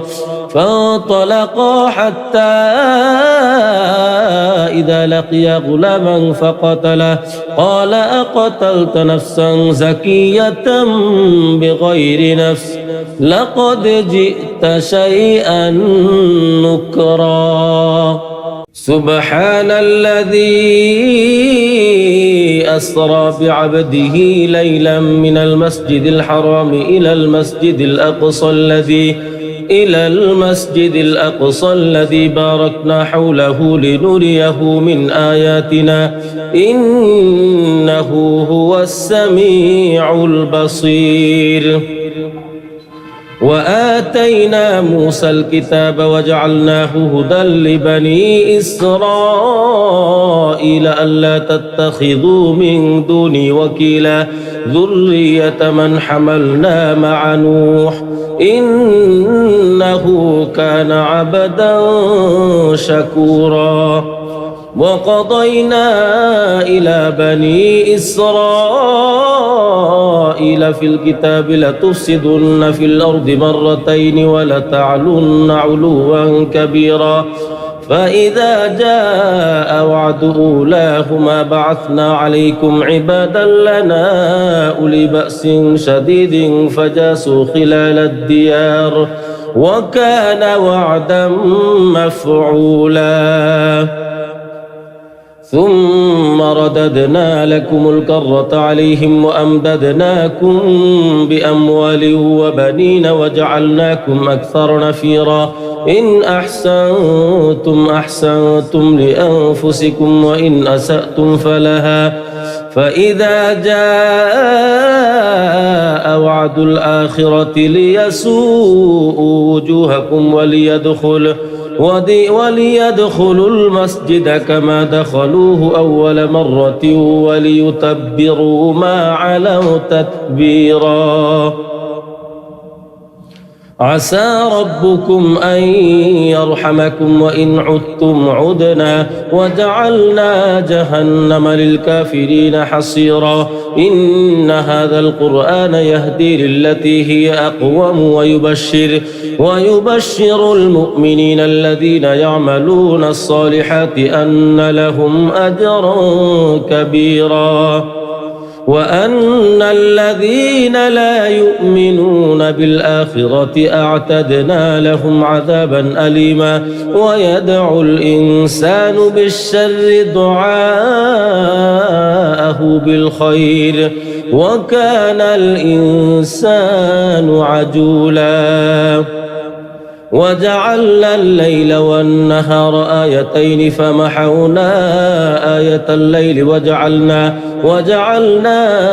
آية النهار مبصرة لتبتغوا فضلا من ربكم ولتعلموا عدد السنين والحساب وكل شيء فصلناه تفصيلا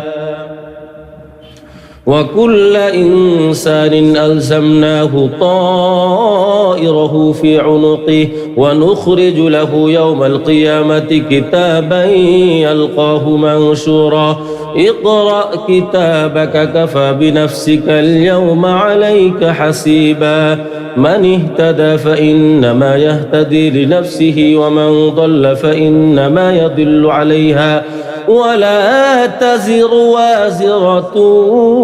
وزر أخرى وما كنا معذبين حتى نبعث رسولا وإذا أردنا أن نهلك قرية أمرنا متر فيها ففسقوا فيها فحق عليها القول فدمرناها تدميرا وكم أهلكنا من القرون من بعد نوح وكفى بربك بذنوب عباده خبيرا بصيرا من كان يريد العاجلة عجلنا له فيها ما نشاء لمن نريد ثم جعلنا له جهنم يصلاها مذموما مدحورا ومن أراد الآخرة وسعى لها سعيها وهو مؤمن فأولئك كان سعيهم مشكورا كلا نمد هؤلاء وهؤلاء من عطاء ربك وما كان عطاء ربك محظورا انظر كيف فضلنا بعضهم على بعض وللآخرة أكبر درجات وأكبر تفضيلا لا تجعل مع الله إلها آخر فتقعد مذموما مخذولا وقضى ربك ألا تعبدوا إلا إياه وبالوالدين إحسانا إما يبلغن عندك الكبر أحدهما أو كلاهما فلا تقل لهما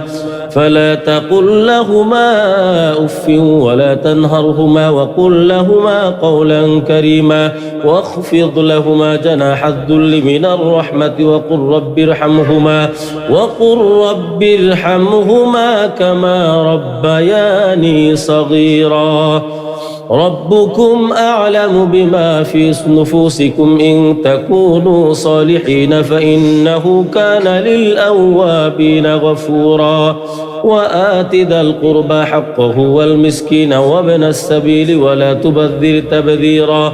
إن المبذرين كانوا إخوان الشياطين وكان الشيطان لربه كفورا وإما تعرضن عنهم ابتغاء رحمة من ربك ترجوها فقل لهم قولا ميسورا ولا تجعل يدك مغلولة إلى عنقك ولا تبسطها كل البسط فتقعد ملوما محسورا إن ربك يبسط الرزق لمن يشاء ويقدر إنه كان بعباده خبيرا بصيرا ولا تقتلوا أولادكم خشية إملاق نحن نرزقهم وإياكم إن قتلهم كان خطأ كبيرا ولا تقربوا الزنا إنه كان فاحشا وساء سبيلا ولا تقتلوا النفس التي حرم الله إلا بالحق ومن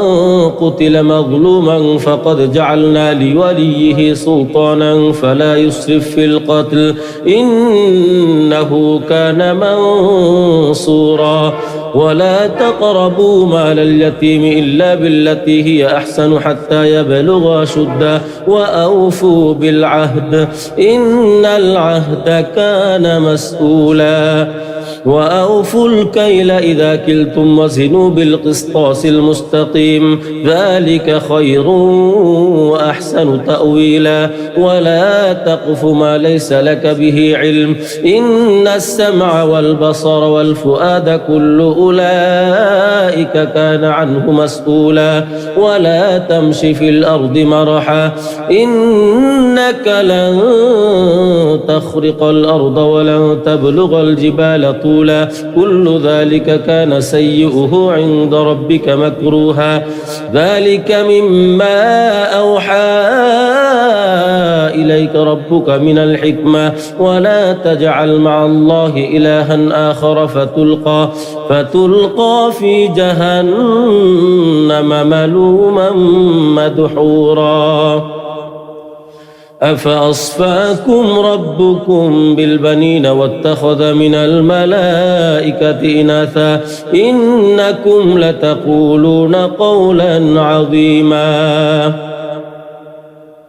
ولقد صرفنا في هذا القرآن ليذكروا وما يزيدهم إلا نفورا قل لو كان معه آلهة كما يقولون إذا لابتغوا إلى ذي العرش سبيلا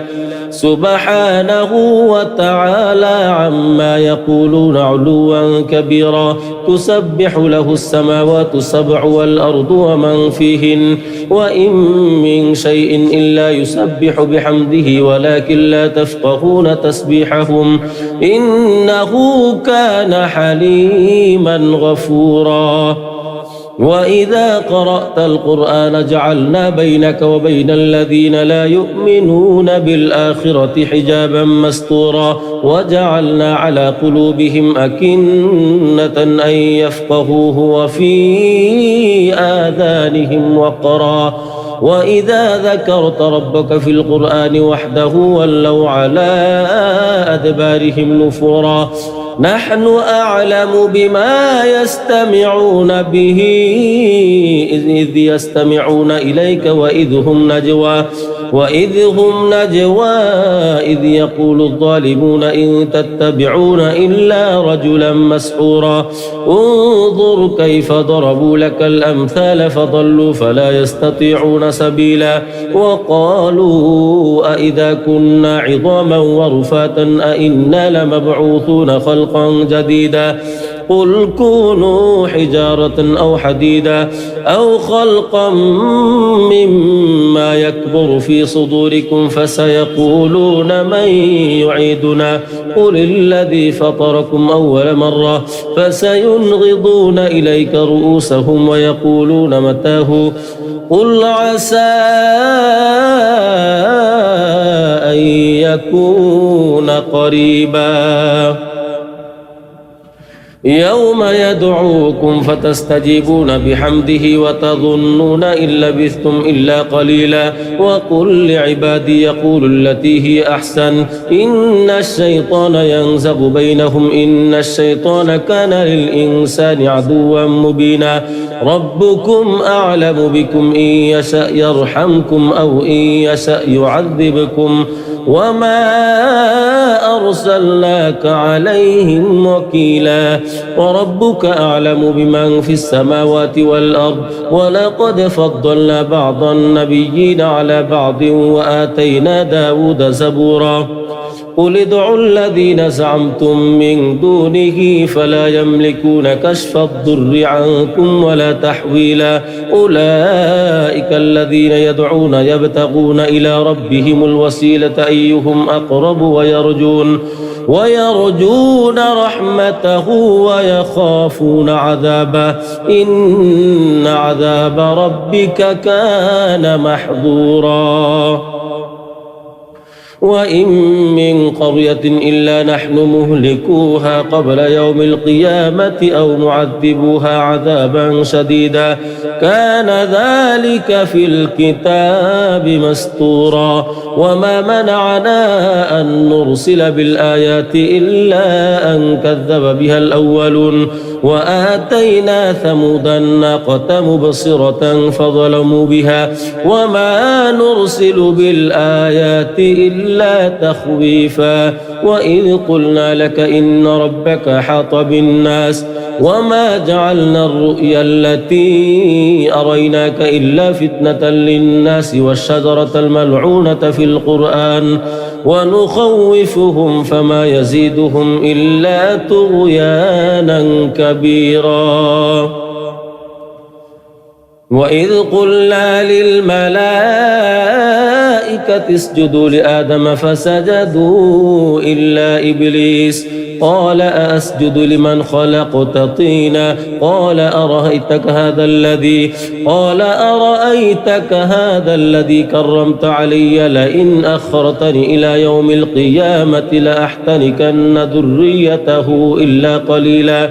قال اذهب فمن تبعك منهم فإن جهنم جزاؤكم جزاء موفورا واستفزز من استطعت منهم بصوتك وأجلب عليهم بخيلك ورجلك وشاركهم في الأموال والأولاد وعدهم وما يعدهم الشيطان إلا غرورا إن عبادي ليس لك عليهم سلطان وكفى بربك وكيلا ربكم الذي يزجي لكم الفلك في البحر لتبتغوا من فضله إنه كان بكم رحيما وإذا مسكم الضر في البحر ضل من تدعون إلا إياه فلما نجاكم إلى البر أعرضتم وكان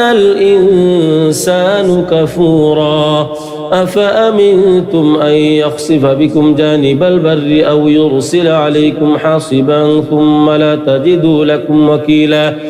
أم أمنتم أن يعيدكم فيه تارة أخرى فيرسل عليكم قاصفا من الريح فيغرقكم بما كفرتم ثم لا تجدوا لكم علينا به تبيعا ولقد كرمنا بني آدم وحملناهم في البر والبحر ورزقناهم من الطيبات وفضلناهم على كثير ممن خلقنا تفضيلا يوم ندعو كل أناس بإمامهم فمن أوتي كتابه بيمينه فأولئك يقرؤون كتابهم ولا يظلمون فتيلا ومن كان في هذه أعمى فهو في الآخرة أعمى وأضل سبيلا وإن كادوا ليفتنونك عن الذي أوحينا إليك لتفتري علينا غيره وإذا لاتخذوك خليلا ولولا أن ثبتناك لقد كدت تركن إليهم شيئا قليلا إذا لأذقناك ضعف الحياة وضعف الممات ثم لا تجد لك علينا نصيرا وإن كادوا ليستفزونك من الأرض ليخرجوك منها وإذا لا يلبثون خلافك إلا قليلا سنة من قد أرسلنا قبلك من رسلنا ولا تجد لسنتنا تحويلا أقم الصلاة لدلوك الشمس إلى غسق الليل وقرآن الفجر إن قرآن الفجر كان مشهودا ومن الليل فتهجد به نافلة لك عسى أن يبعثك ربك مقاما محمودا وقل رب أدخلني مدخل صدق وأخرجني مخرج صدق واجعل لي من لدنك سلطانا نصيرا وقل جاء الحق وزهق الباطل إن الباطل كان زهوقا وننزل من القرآن ما هو شفاء ورحمة للمؤمنين ولا يزيد الظالمين إلا خسارا وإذا أنعمنا على الإنسان أعرض ونأى بجانبه وإذا مسه الشر كان يئوسا قل كل يعمل على شاكلته فربكم أعلم بمن هو أهدى سبيلا ويسألونك عن الروح قل الروح من أمر ربي وما أوتيتم من العلم إلا قليلا ولئن شئنا لنذهبن بالذي أوحينا إليك ثم لا تجد لك به علينا وكيلا إلا رحمة من ربك إن فضله كان عليك كبيرا قل لئن اجتمعت الإنس والجن على أن يأتوا بمثل هذا القرآن لا يأتون بمثله ولو كان بعضهم لبعض ظهيرا ولقد صرفنا للناس في هذا القرآن من كل مثل فأبى أكثر الناس إلا كفورا وقالوا لن نؤمن لك حتى تفجر لنا من الأرض ينبوعا أو تكون لك جنة من نخيل وعنب فتفجر الأنهار خلالها تفجيرا أو تسقط السماء كما زعمت علينا كسفا أو تأتي بالله والملائكة قبيلا أو يكون لك بيت من زخرف أو ترقى في السماء ولن نؤمن لرقيك حتى تنزل علينا كتابا نقرأه قل سبحان ربي هل كنت إلا بشرا رسولا وما منع الناس أن يؤمنوا إذ جاءهم الهدى إلا أن قالوا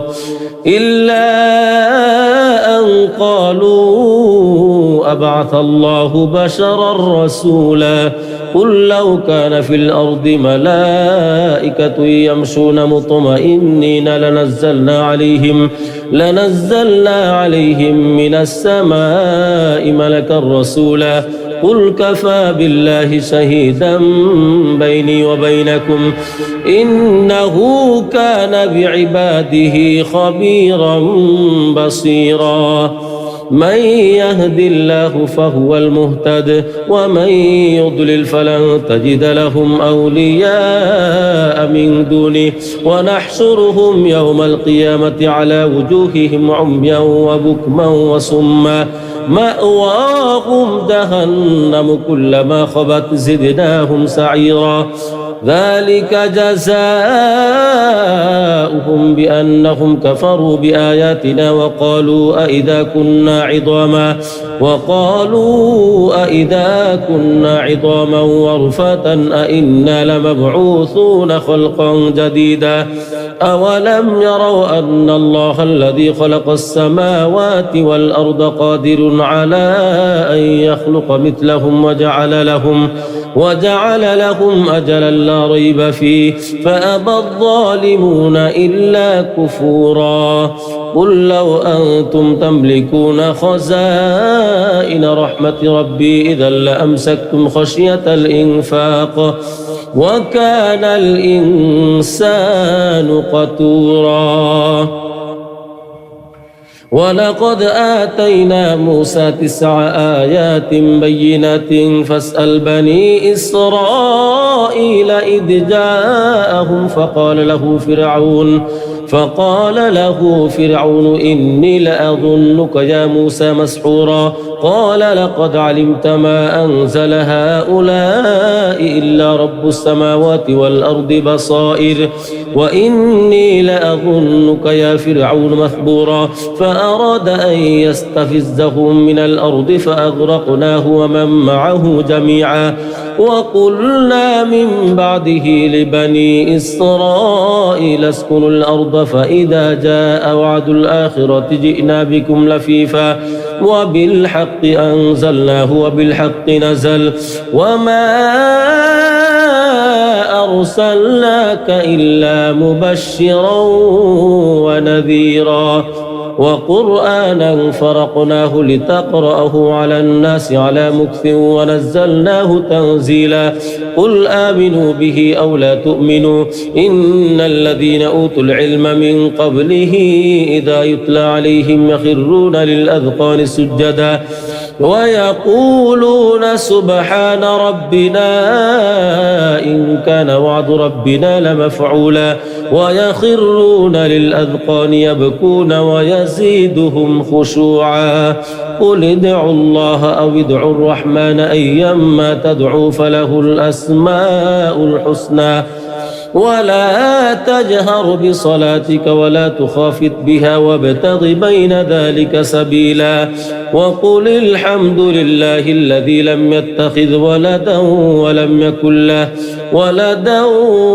ولم يكن له شريك في الملك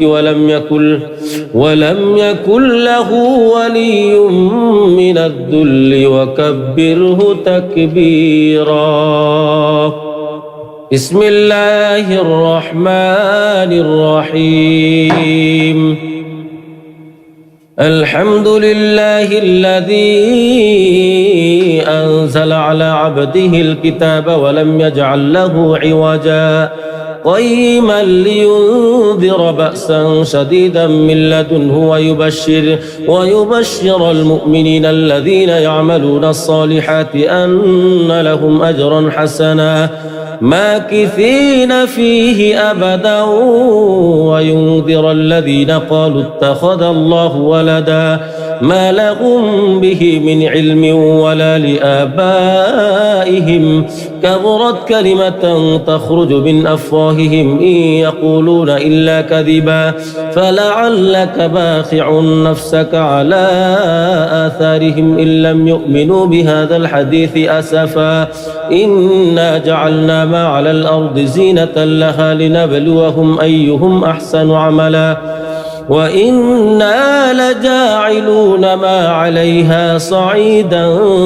جرزا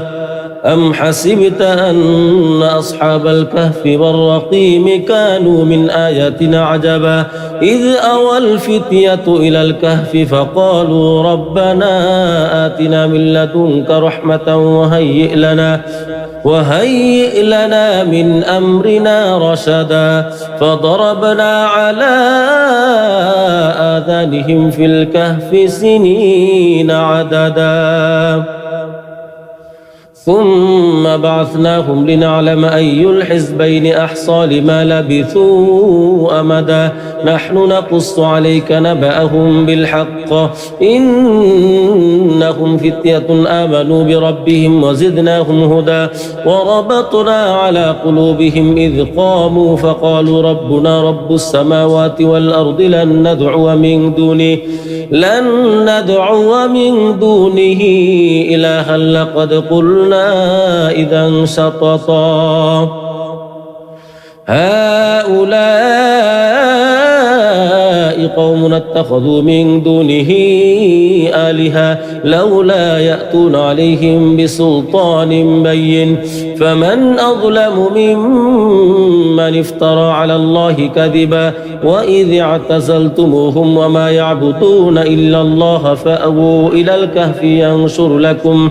إلى الكهف ينشر لكم ربكم من رحمته ويهيئ لكم من أمركم مرفقا وترى الشمس إذا طلعت تزاور عن كهفهم ذات اليمين وإذا غربت تقرضهم ذات الشمال وهم في فجوة من ذلك من آيات الله من يهد الله فهو المهتد ومن يضلل فلن تجد له وليا مرشدا وتحسبهم أيقاظا وهم رقود ونقلبهم ذات اليمين وذات الشمال وكلبهم باسط ذراعيه بالوصيد لو اطلعت عليهم لوليت منهم فرارا ولملئت منهم رعبا وكذلك بعثناهم ليتساءلوا بينهم قال قائل منهم كم لبثتم قالوا لبثنا يوما أو بعض يوم قالوا ربكم أعلم بما لبثتم فابعثوا أحدكم بورقكم هذه إلى المدينة فلينظر أيها أزكى طعاما فليأتكم برزق منه وليتلطف ولا يشعرن بكم أحدا إنهم إن يظهروا عليكم يرجموكم أو يعيدوكم في ملتهم ولن تفلحوا إذا أبدا وكذلك أعثرنا عليهم ليعلموا أن وعد الله حق وأن الساعة لا ريب فيها إذ يتنازعون بينهم أمرهم فقالوا ابنوا عليهم بنيانا ربهم أعلم بهم قال الذين غلبوا على أمرهم لنتخذن عليهم مسجدا سيقولون ثلاثة رابعهم كلبهم ويقولون خمسة سادسهم كلبهم رجما بالغيب ويقولون سبعة وثامنهم كلبهم قل ربي أعلم بعدتهم ما يعلمهم إلا قليل فلا تمار فيهم إلا مراء ظاهرا ولا تستفت فيهم منهم أحدا ولا تقولن لشيء إني فاعل ذلك غدا إلا أن يشاء الله واذكر ربك إذا نسيت وقل عسى أن يهديني ربي لأقرب من هذا رشدا ولبثوا في كهفهم 300 سنين وازدادوا 9 قل الله أعلم بما لبثوا له غيب السماوات والأرض أبصر به وأسمع ما لهم من دونه من ولي ولا يشرك في حكمه أحدا واتل ما أوحي إليك من كتاب ربك لا مبدل لكلماته ولن تجد من دونه ملتحدا واصبر نفسك مع الذين يدعون ربهم بالغداة والعشي يريدون وجهه ولا تعد عيناك عنهم تريد زينة الحياة الدنيا ولا تطع من أغفلنا قلبه عن ذكرنا واتبع هواه وكان أمره فرطا وقل الحق من ربكم فمن شاء فليؤمن ومن شاء فليكفر إنا أعتدنا للظالمين نارا أحاط بهم سرادقها وإن يستغيثوا يغاثوا بماء كالمهل يشوي الوجوه بئس الشراب وساءت مرتفقا إن الذين آمنوا وعملوا الصالحات إنا لا نضيع أجر من أحسن عملا أولئك لهم جنات عدن تجري من تحتهم الأنهار يحلون فيها من أسابر من ذهب ويلبسون ثيابا خضرا من سندس واستبرق متكئين فيها على الأرائك نعم الثواب وحسنت مرتفقا واضرب لهم مثل الرجلين جعلنا لأحدهما جنتين من أعناب وحففناهما بنخل وجعلنا بينهما زرعا كلتا الجنتين آتت أكلها ولم تظلم منه شيئا وفجرنا خلالهما نهرا وكان له ثمر فقال لصاحبه وهو يحاوره أنا أكثر منك مالا وأعز نفرا ودخل جنته وهو ظالم لنفسه قال ما أظن أن تبيد هذه أبدا وما أظن الساعة قائمة ولئن رددت إلى ربي لأجدن خيرا منها منقلبا قال له صاحبه وهو يحاوره أكفرت بالذي خلقك من تراب ثم من نطفة ثم سواك رجلا لكن هو الله ربي ولا أشرك بربي أحدا ولولا إذ دخلت جنتك قلت ما شاء الله لا قوة إلا بالله إن ترني أنا أقل منك مالا وولدا فعسى ربي أن يؤتيني خيرا من جنتك ويرسل عليها حسبانا من السماء فتصبح صعيدا زلقا أو يصبح ماؤها غورا فلن تستطيع له طلبا وأحيط بثمره فأصبح يقلب كفيه على ما أنفق فيها وهي خاوية على عروشها ويقول يا ليتني لم أشرك بربي أحدا ولم تكن له فئة ينصرونه من دون الله وما كان منتصرا هنالك الولاية لله الحق هو خير ثوابا وخير عقبا واضرب لهم مثل الحياة الدنيا كماء إن أنزلناه من السماء فاختلط به نبات الأرض فأصبح هشيما تذروه الرياح وكان الله على كل شيء مقتدرا المال والبنون زينة الحياة الدنيا والباقيات الصالحات خير عند ربك ثوابا وخير أملا ويوم نسير الجبال وترى الأرض بارزة وحشرناهم فلم نغادر منهم أحدا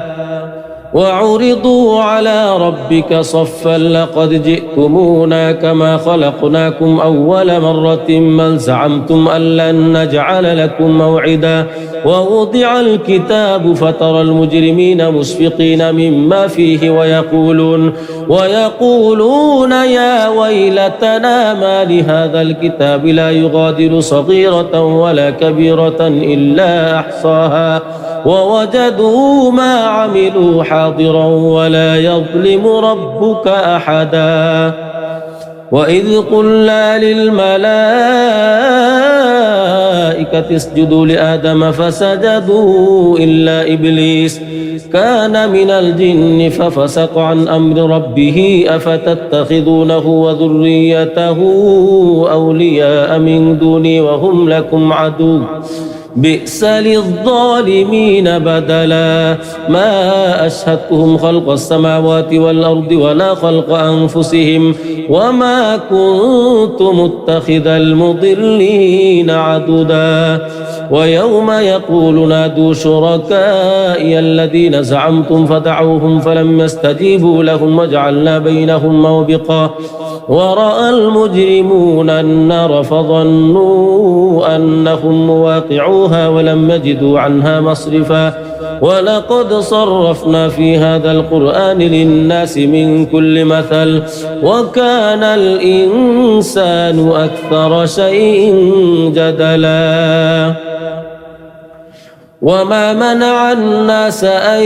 يؤمنوا إذ جاءهم الهدى ويستغفروا ربهم إلا أن تأتيهم سنة الأولين أو يأتيهم العذاب قبلا وما نرسل المرسلين إلا مبشرين ومنذرين ويجادل الذين كفروا بالباطل ليدحضوا به الحق واتخذوا آياتي وما أنذروا هزوا ومن أظلم ممن ذكر بآيات ربه فأعرض عنها ونسي ما قدمت يداه إنا جعلنا على قلوبهم أكنة أن يفقهوه وفي آذانهم وقرا وإن تدعهم إلى الهدى فلن يهتدوا إذن أبدا وربك الغفور ذو الرحمة لو يؤاخذهم بما كسبوا لعجل لهم العذاب بل لهم موعد لن يجدوا من دونه موئلا وتلك القرى أهلكناهم لما ظلموا وجعلنا لمهلكهم موعدا وإذ قال موسى لفتاه لا أبرح حتى أبلغ مجمع البحرين أو أمضي حقبا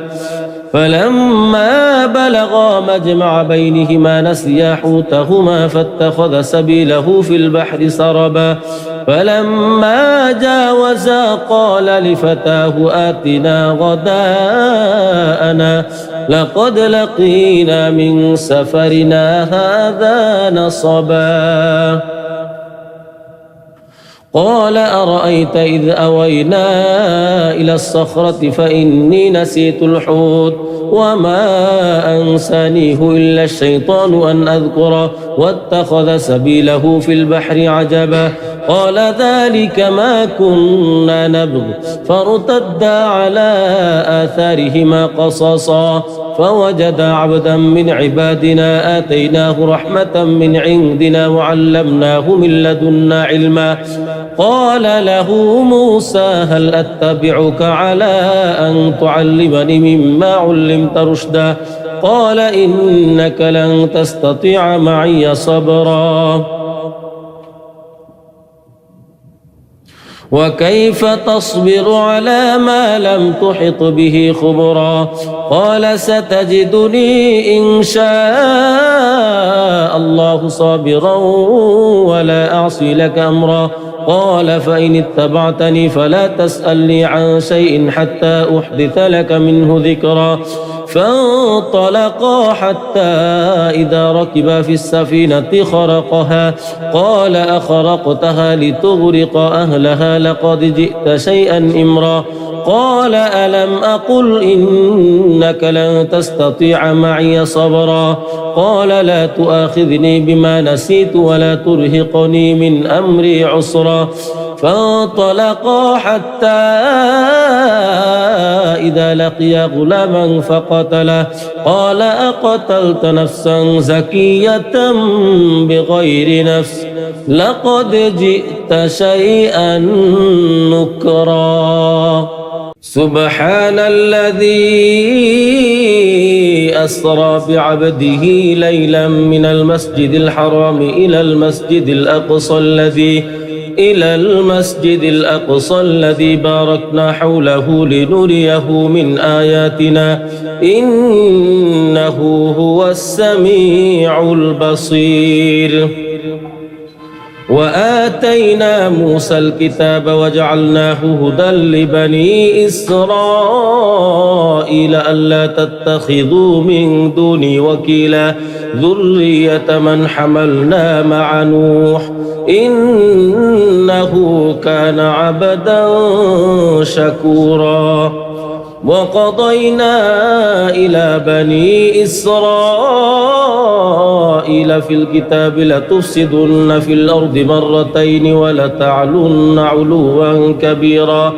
فإذا جاء وعد أولاهما بعثنا عليكم عبادا لنا أولي بأس شديد فجاسوا خلال الديار وكان وعدا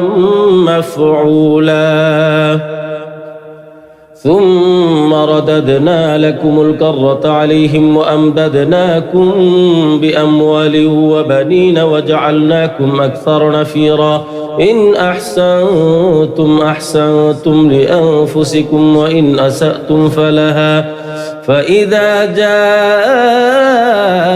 وعد الآخرة ليسوءوا وجوهكم وليدخلوا المسجد كما دخلوه أول مرة وليتبروا ما علوا تتبيرا عسى ربكم أن يرحمكم وإن عدتم عدنا وجعلنا جهنم للكافرين حصيرا إن هذا القرآن يهدي للتي هي أقوم ويبشر المؤمنين الذين يعملون الصالحات أن لهم أجرا كبيرا وأن الذين لا يؤمنون بالآخرة أعتدنا لهم عذابا أليما ويدعو الإنسان بالشر دعاءه بالخير وكان الإنسان عجولا وجعلنا الليل والنهار آيتين فمحونا آية الليل وجعلنا آية النهار مبصرة لتبتغوا فضلا من ربكم ولتعلموا عدد السنين والحساب وكل شيء فصلناه تفصيلا وكل إنسان ألزمناه طائره في عنقه ونخرج له يوم القيامة كتابا يلقاه منشورا اقرأ كتابك كفى بنفسك اليوم عليك حسيبا من اهتدى فإنما يهتدي لنفسه ومن ضل فإنما يضل عليها ولا تزر وازرة وزر أخرى وما كنا معذبين حتى نبعث رسولا وإذا أردنا أن نهلك قرية أمرنا متر فيها ففسقوا فيها فحق عليها القول فدمرناها تدميرا وكم أهلكنا من القرون من بعد نوح وكفى بربك بذنوب عباده خبيرا بصيرا من كان يريد العاجلة عجلنا له فيها ما نشاء لمن نريد ثم جعلنا له جهنم يصلاها مذموما مدحورا ومن أراد الآخرة وسعى لها سعيها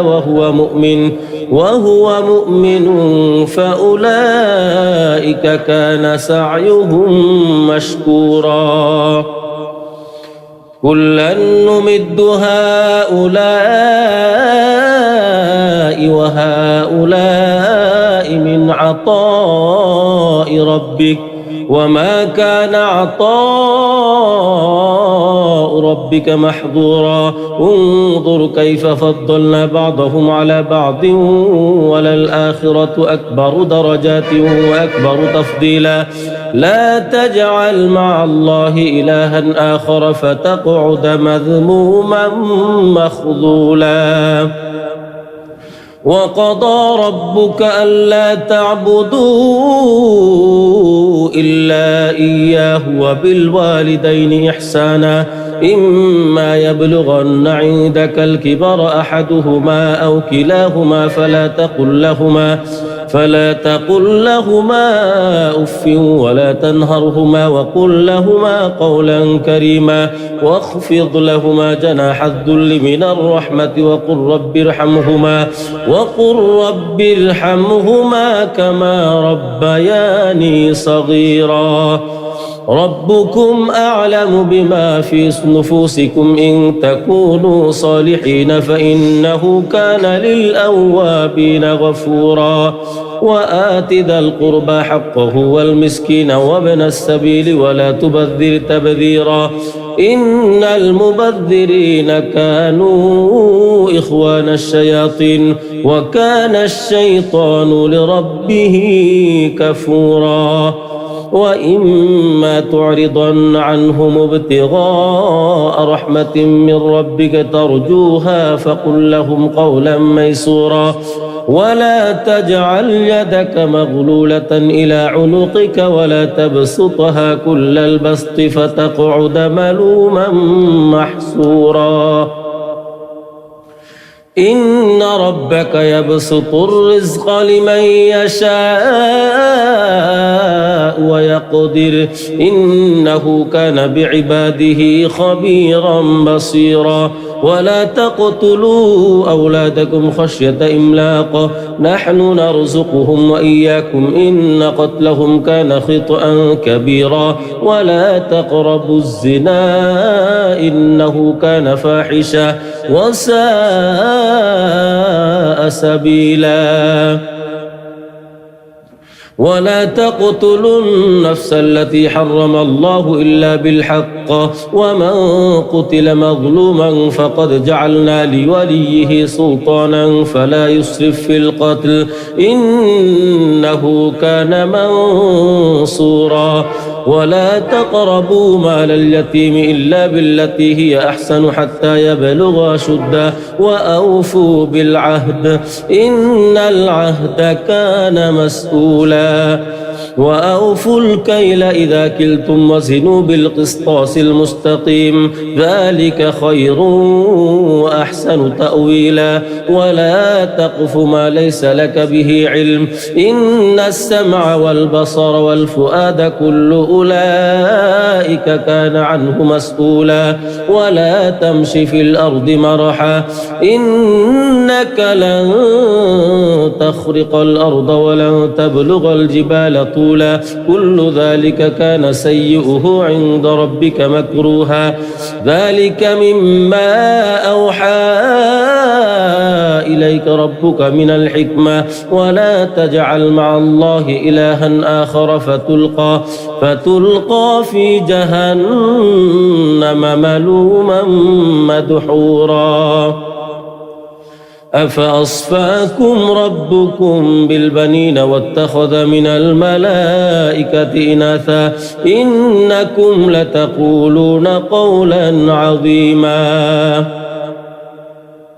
ولقد صرفنا في هذا القرآن ليذكروا وما يزيدهم إلا نفورا قل لو كان معه آلهة كما يقولون إذا لابتغوا إلى ذي العرش سبيلا سبحانه وتعالى عما يقولون علوا كبيرا تسبح له السماوات السبع والأرض ومن فيهن وإن من شيء إلا يسبح بحمده ولكن لا تفقهون تسبيحهم إنه كان حليما غفورا وإذا قرأت القرآن جعلنا بينك وبين الذين لا يؤمنون بالآخرة حجابا مستورا وجعلنا على قلوبهم أكنة أن يفقهوه وفي آذانهم وقرا وإذا ذكرت ربك في القرآن وحده ولوا على أدبارهم نفورا نحن أعلم بما يستمعون به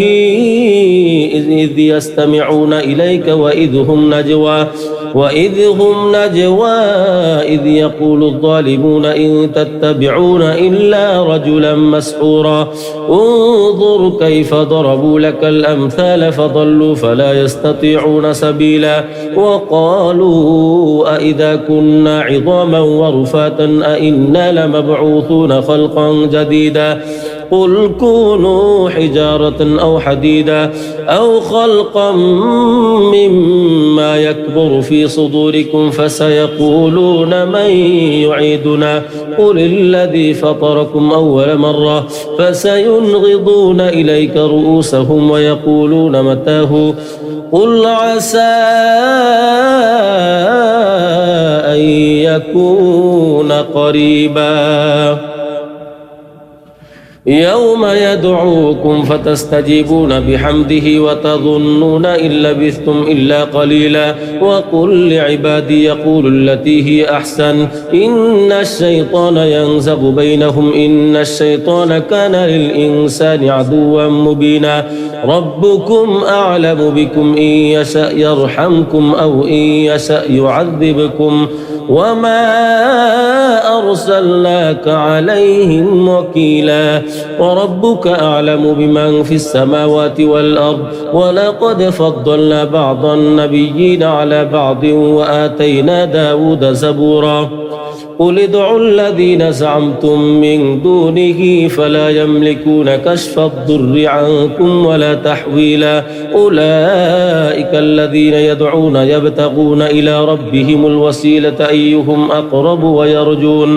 ويرجون رحمته ويخافون عذابه إن عذاب ربك كان محظورا وإن من قرية إلا نحن مهلكوها قبل يوم القيامة أو معذبوها عذابا شديدا كان ذلك في الكتاب مسطورا وما منعنا أن نرسل بالآيات إلا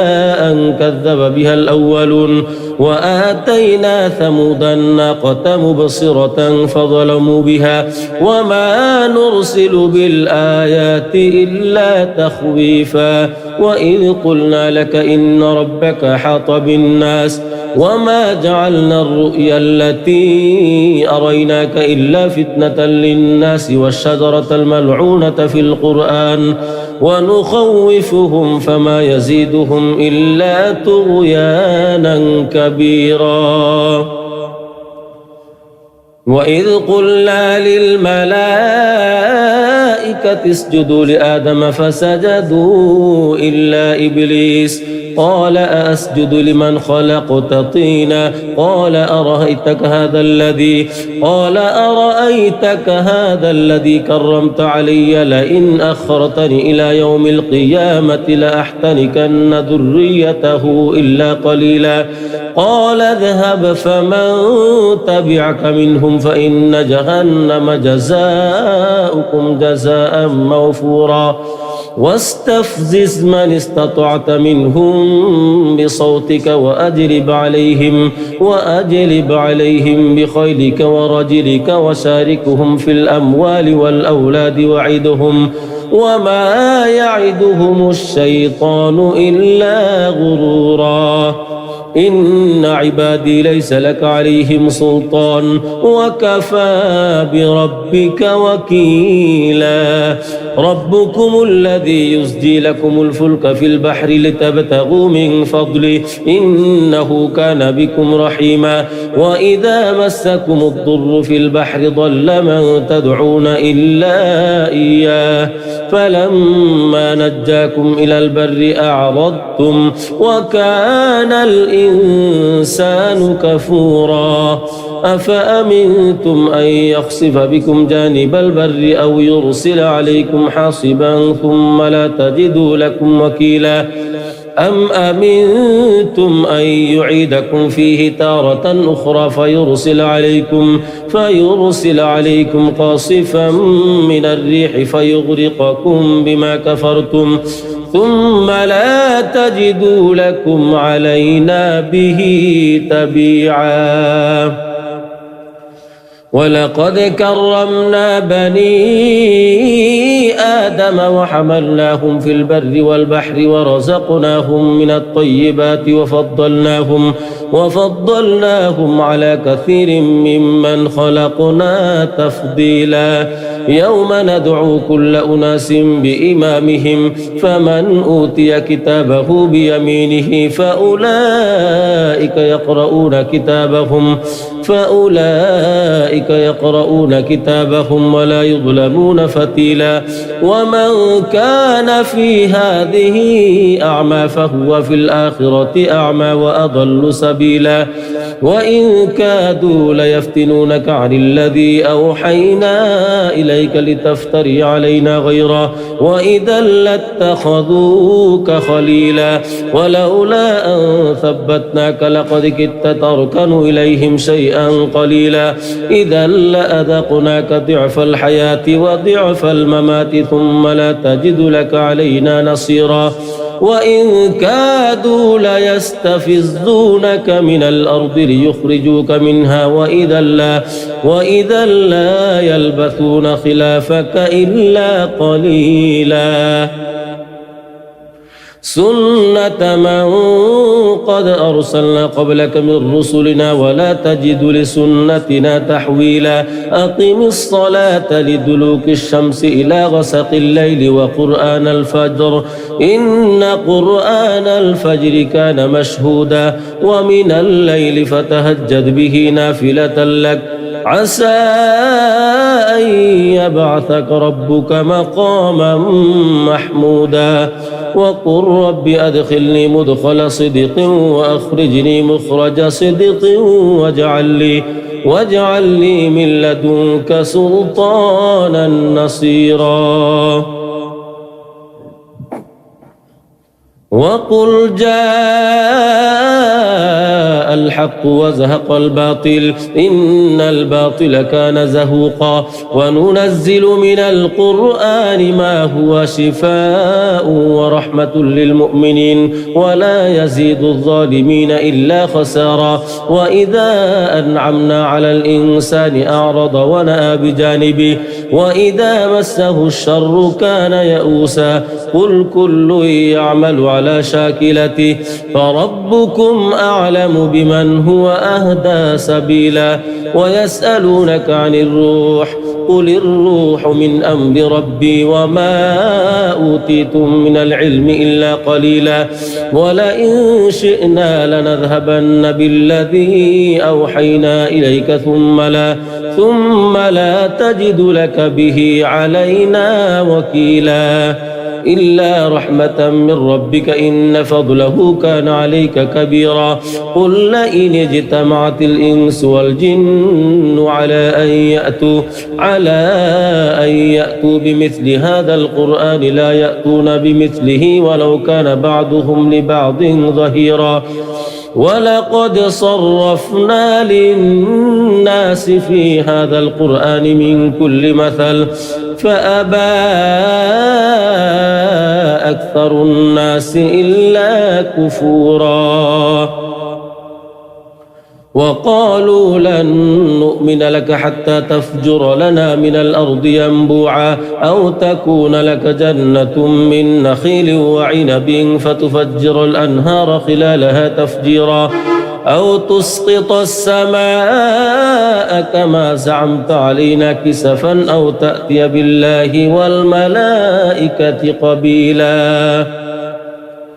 أو يكون لك بيت من زخرف أو ترقى في السماء ولن نؤمن لرقيك حتى تنزل علينا كتابا نقرأه قل سبحان ربي هل كنت إلا بشرا رسولا وما منع الناس أن يؤمنوا إذ جاءهم الهدى إلا أن قالوا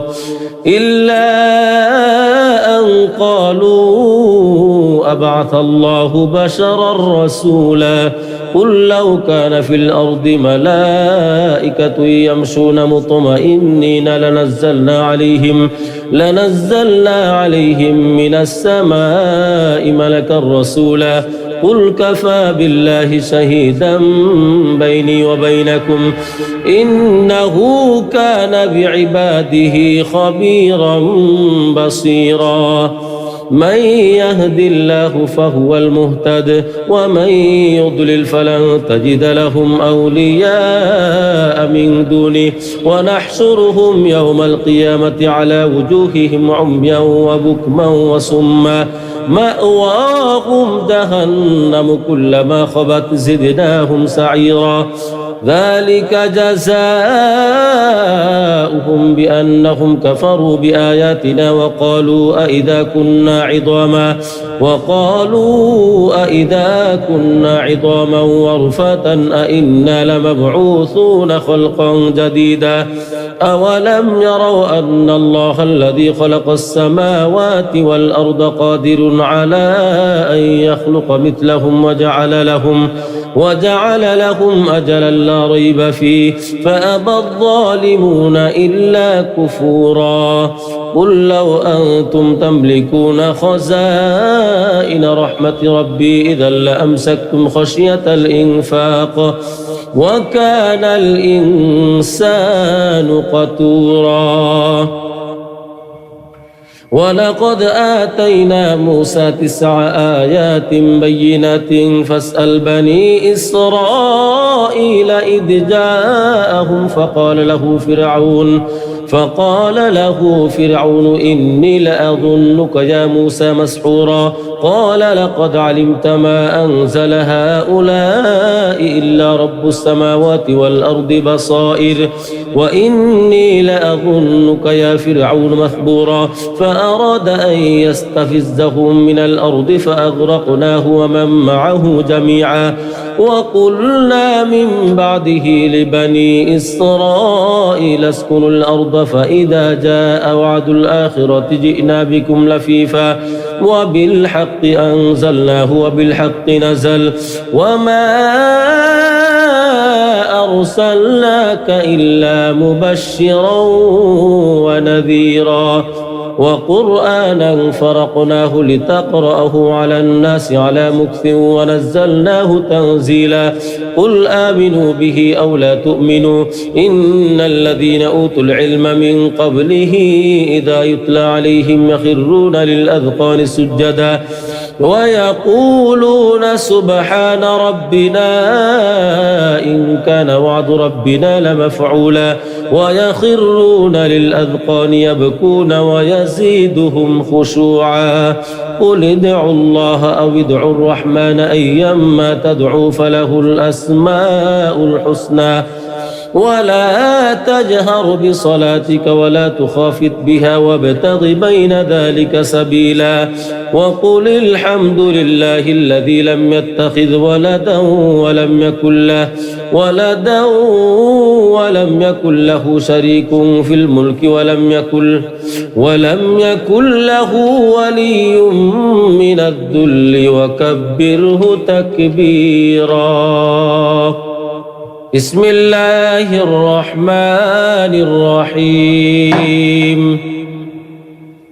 الحمد لله الذي أنزل على عبده الكتاب ولم يجعل له عوجا قيما لينذر بأسا شديدا من لدنه ويبشر المؤمنين الذين يعملون الصالحات أن لهم أجرا حسنا ماكثين فيه أبدا وينذر الذين قالوا اتخذ الله ولدا ما لهم به من علم ولا لآبائهم كبرت كلمة تخرج من أفواههم إن يقولون إلا كذبا فلعلك باخع نفسك على آثارهم إن لم يؤمنوا بهذا الحديث أسفا إنا جعلنا ما على الأرض زينة لها لنبلوهم أيهم أحسن عملا وإنا لجاعلون ما عليها صعيدا جرزا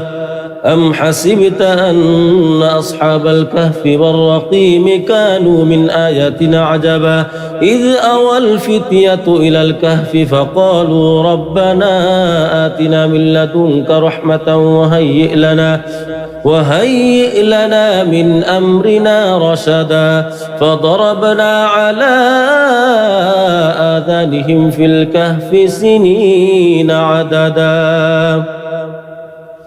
ثم بعثناهم لنعلم أي الحزبين أحصى لما لبثوا أمدا نحن نقص عليك نبأهم بالحق إنهم فتية آمنوا بربهم وزدناهم هدى ندى وربطنا على قلوبهم إذ قاموا فقالوا ربنا رب السماوات والأرض لن ندعو من دونه إلها لقد قلنا إذا شططا هؤلاء قوم اتخذوا من دونه آلهة لولا يأتون عليهم بسلطان بين فمن أظلم ممن افترى على الله كذبا وإذ اعتزلتموهم وما يعبدون إلا الله فأووا إلى الكهف ينشر لكم ربكم من رحمته ويهيئ لكم من أمركم مرفقا وترى الشمس إذا طلعت تزاور عن كهفهم ذات اليمين وإذا غربت تقرضهم ذات الشمال وهم في فجوة من ذلك من آيات الله من يهد الله فهو المهتد ومن يضلل فلن تجد له وليا مرشدا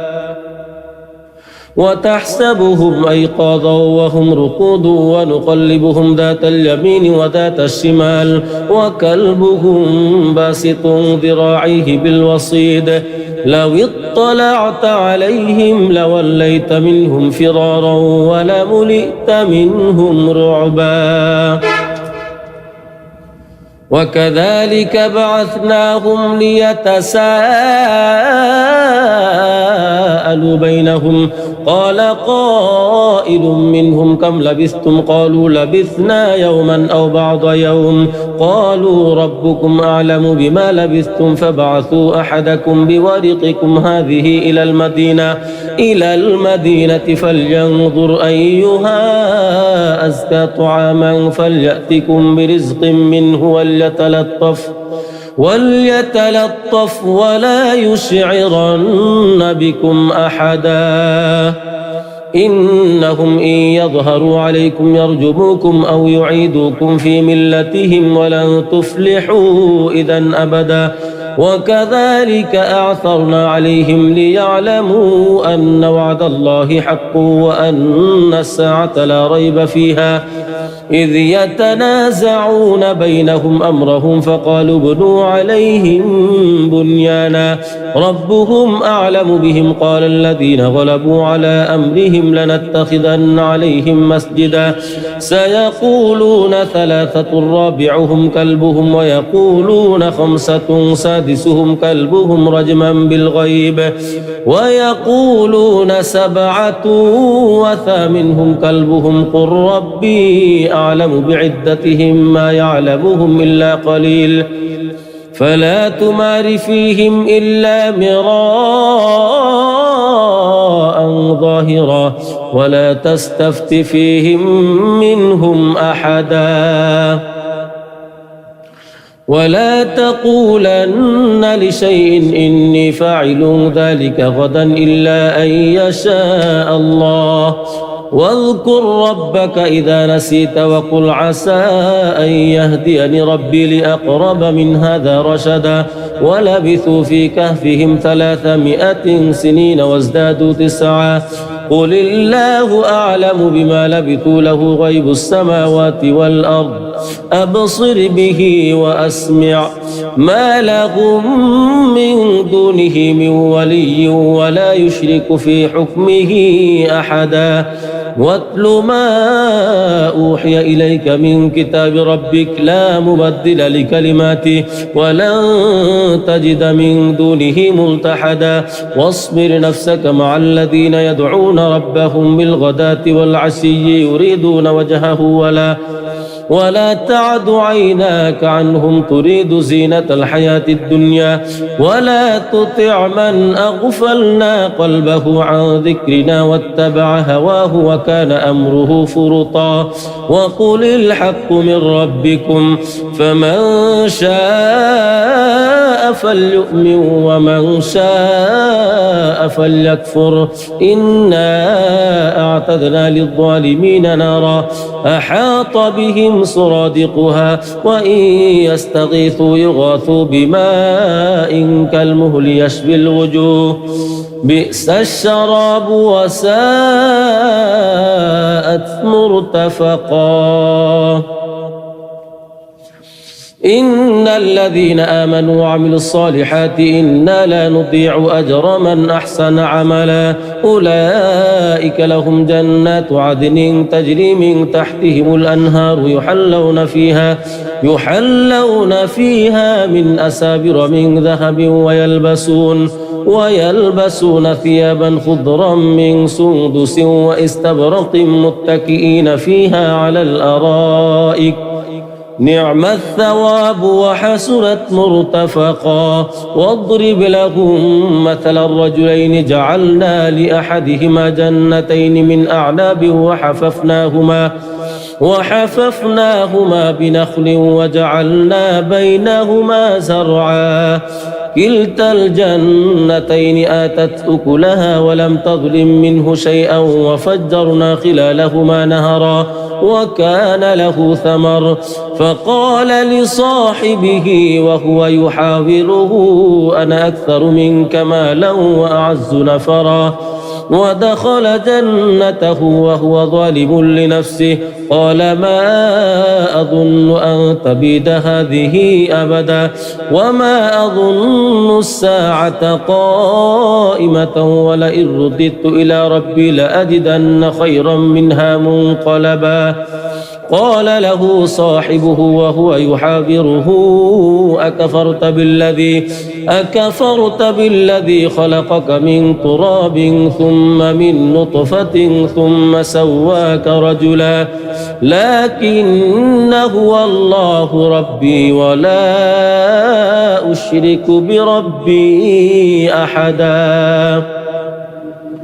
ولولا إذ دخلت جنتك قلت ما شاء الله لا قوة إلا بالله إن ترني أنا أقل منك مالا وولدا فعسى ربي أن يؤتيني خيرا من جنتك ويرسل عليها حسبانا من السماء فتصبح صعيدا زلقا أو يصبح ماؤها غورا فلن تستطيع له طلبا وأحيط بثمره فأصبح يقلب كفيه على ما أنفق فيها وهي خاوية على عروشها ويقول يا ليتني لم أشرك بربي أحدا ولم تكن له فئة ينصرونه من دون الله وما كان منتصرا هنالك الولاية لله الحق هو خير ثوابا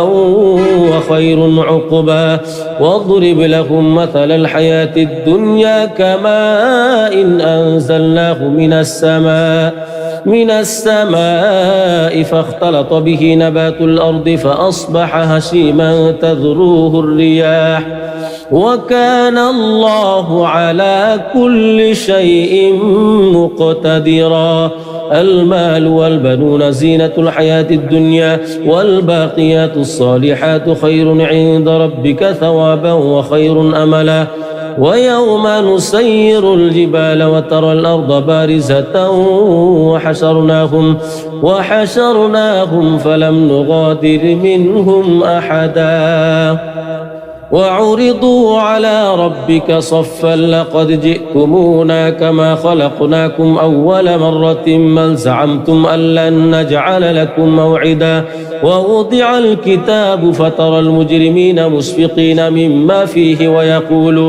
ويقولون يا ويلتنا ما لهذا الكتاب لا يغادر صغيرة ولا كبيرة إلا أحصاها ووجدوا ما عملوا حاضرا ولا يظلم ربك أحدا وإذ قلنا للملائكة اسجدوا لآدم فسجدوا إلا إبليس كان من الجن ففسق عن أمر ربه أفتتخذونه وذريته أولياء من دوني وهم لكم عدو بئس للظالمين بدلا ما أشهدتهم خلق السماوات والأرض ولا خلق أنفسهم وما كنت متخذ المضلين عضدا ويوم يقول نادوا شركائي الذين زعمتم فدعوهم فلم يستجيبوا لهم وجعلنا بينهم موبقا ورأى المجرمون النار فظنوا أنهم مواقعوها ولم يجدوا عنها مصرفا ولقد صرفنا في هذا القرآن للناس من كل مثل وكان الإنسان أكثر شيء جدلا وما منع الناس أن يؤمنوا إذ جاءهم الهدى ويستغفروا ربهم إلا أن تأتيهم سنة الأولين أو يأتيهم العذاب قبلا وما نرسل المرسلين إلا مبشرين ومنذرين ويجادل الذين كفروا بالباطل ليدحضوا به الحق واتخذوا آياتي وما أنذروا هزوا ومن أظلم ممن ذكر بآيات ربه فأعرض عنها ونسي ما قدمت يداه إنا جعلنا على قلوبهم أكنة أن يفقهوه وفي آذانهم وقرا وإن تدعهم إلى الهدى فلن يهتدوا إذن أبدا وربك الغفور ذو الرحمة لو يؤاخذهم بما كسبوا لعجل لهم العذاب بل لهم موعد لن يجدوا من دونه موئلا وتلك القرى أهلكناهم لما ظلموا وجعلنا لمهلكهم موعدا وإذ قال موسى لفتاه لا أبرح حتى أبلغ مجمع البحرين أو أمضي حقبا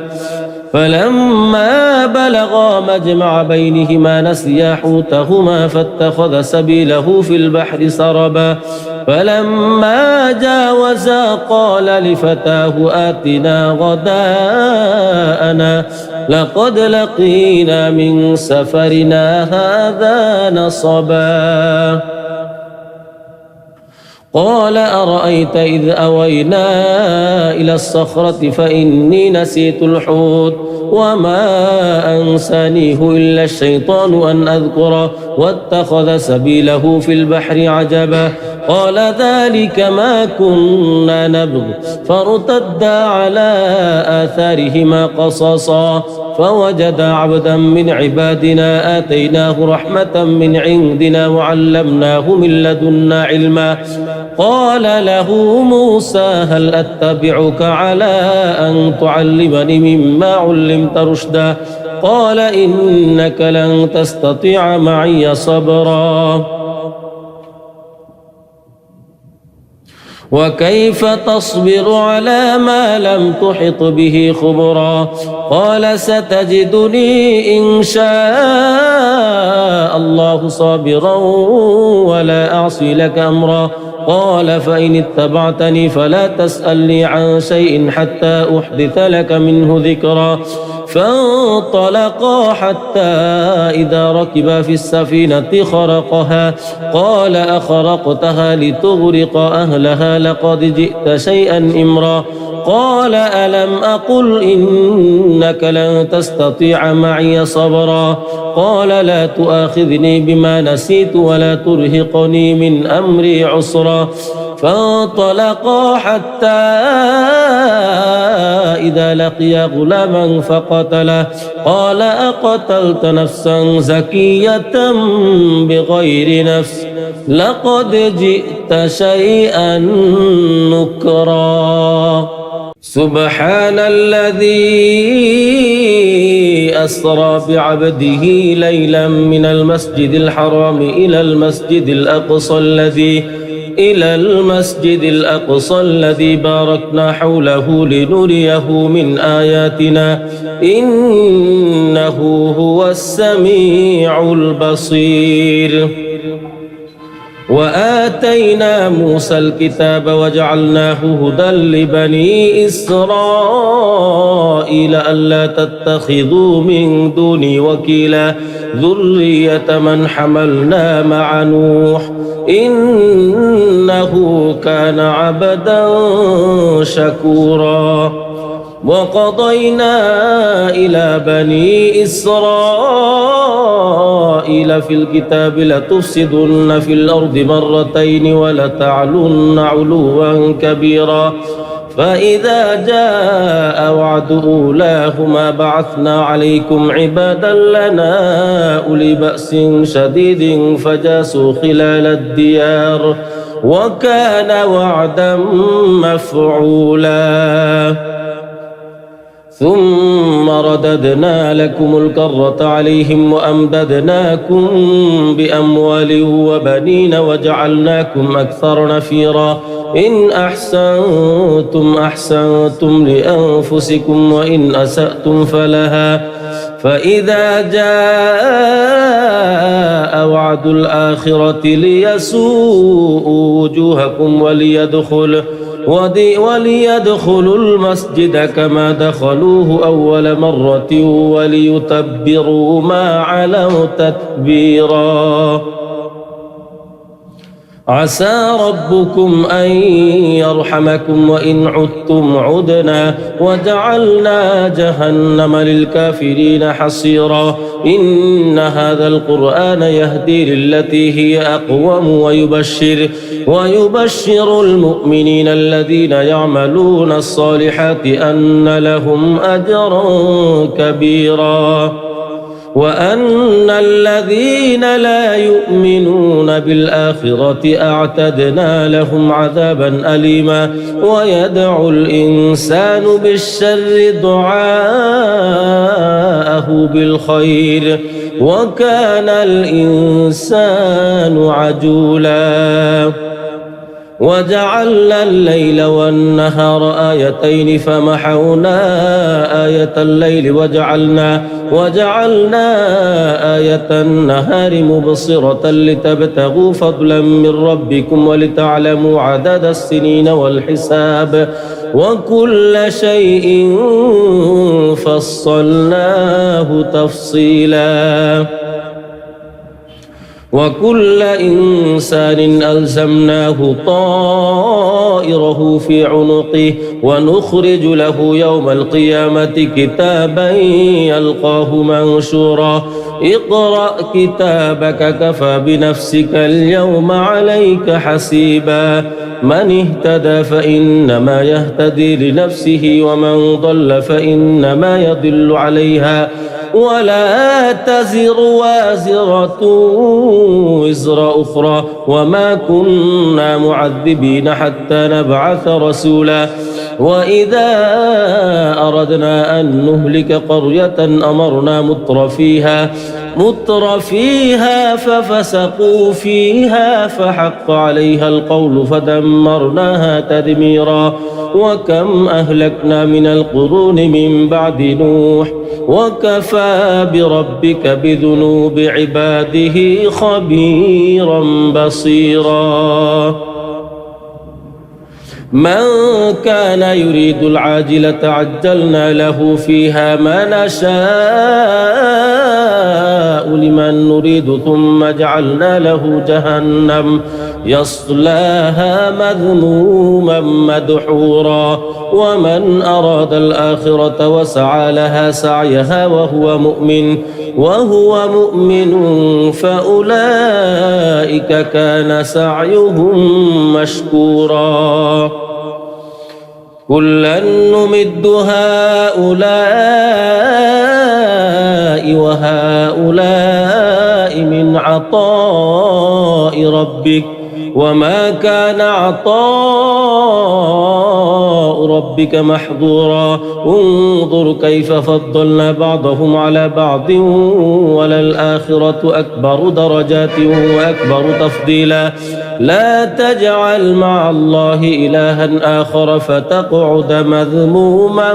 مخذولا وقضى ربك ألا تعبدوا إلا إياه وبالوالدين إحسانا إما يبلغن عندك الكبر أحدهما أو كلاهما فلا تقل لهما أف ولا تنهرهما وقل لهما قولا كريما واخفض لهما جناح الذل من الرحمة وقل رب ارحمهما كما ربياني صغيرا ربكم أعلم بما في نفوسكم إن تكونوا صالحين فإنه كان للأوابين غفورا وآت ذا القربى حقه والمسكين وابن السبيل ولا تبذر تبذيرا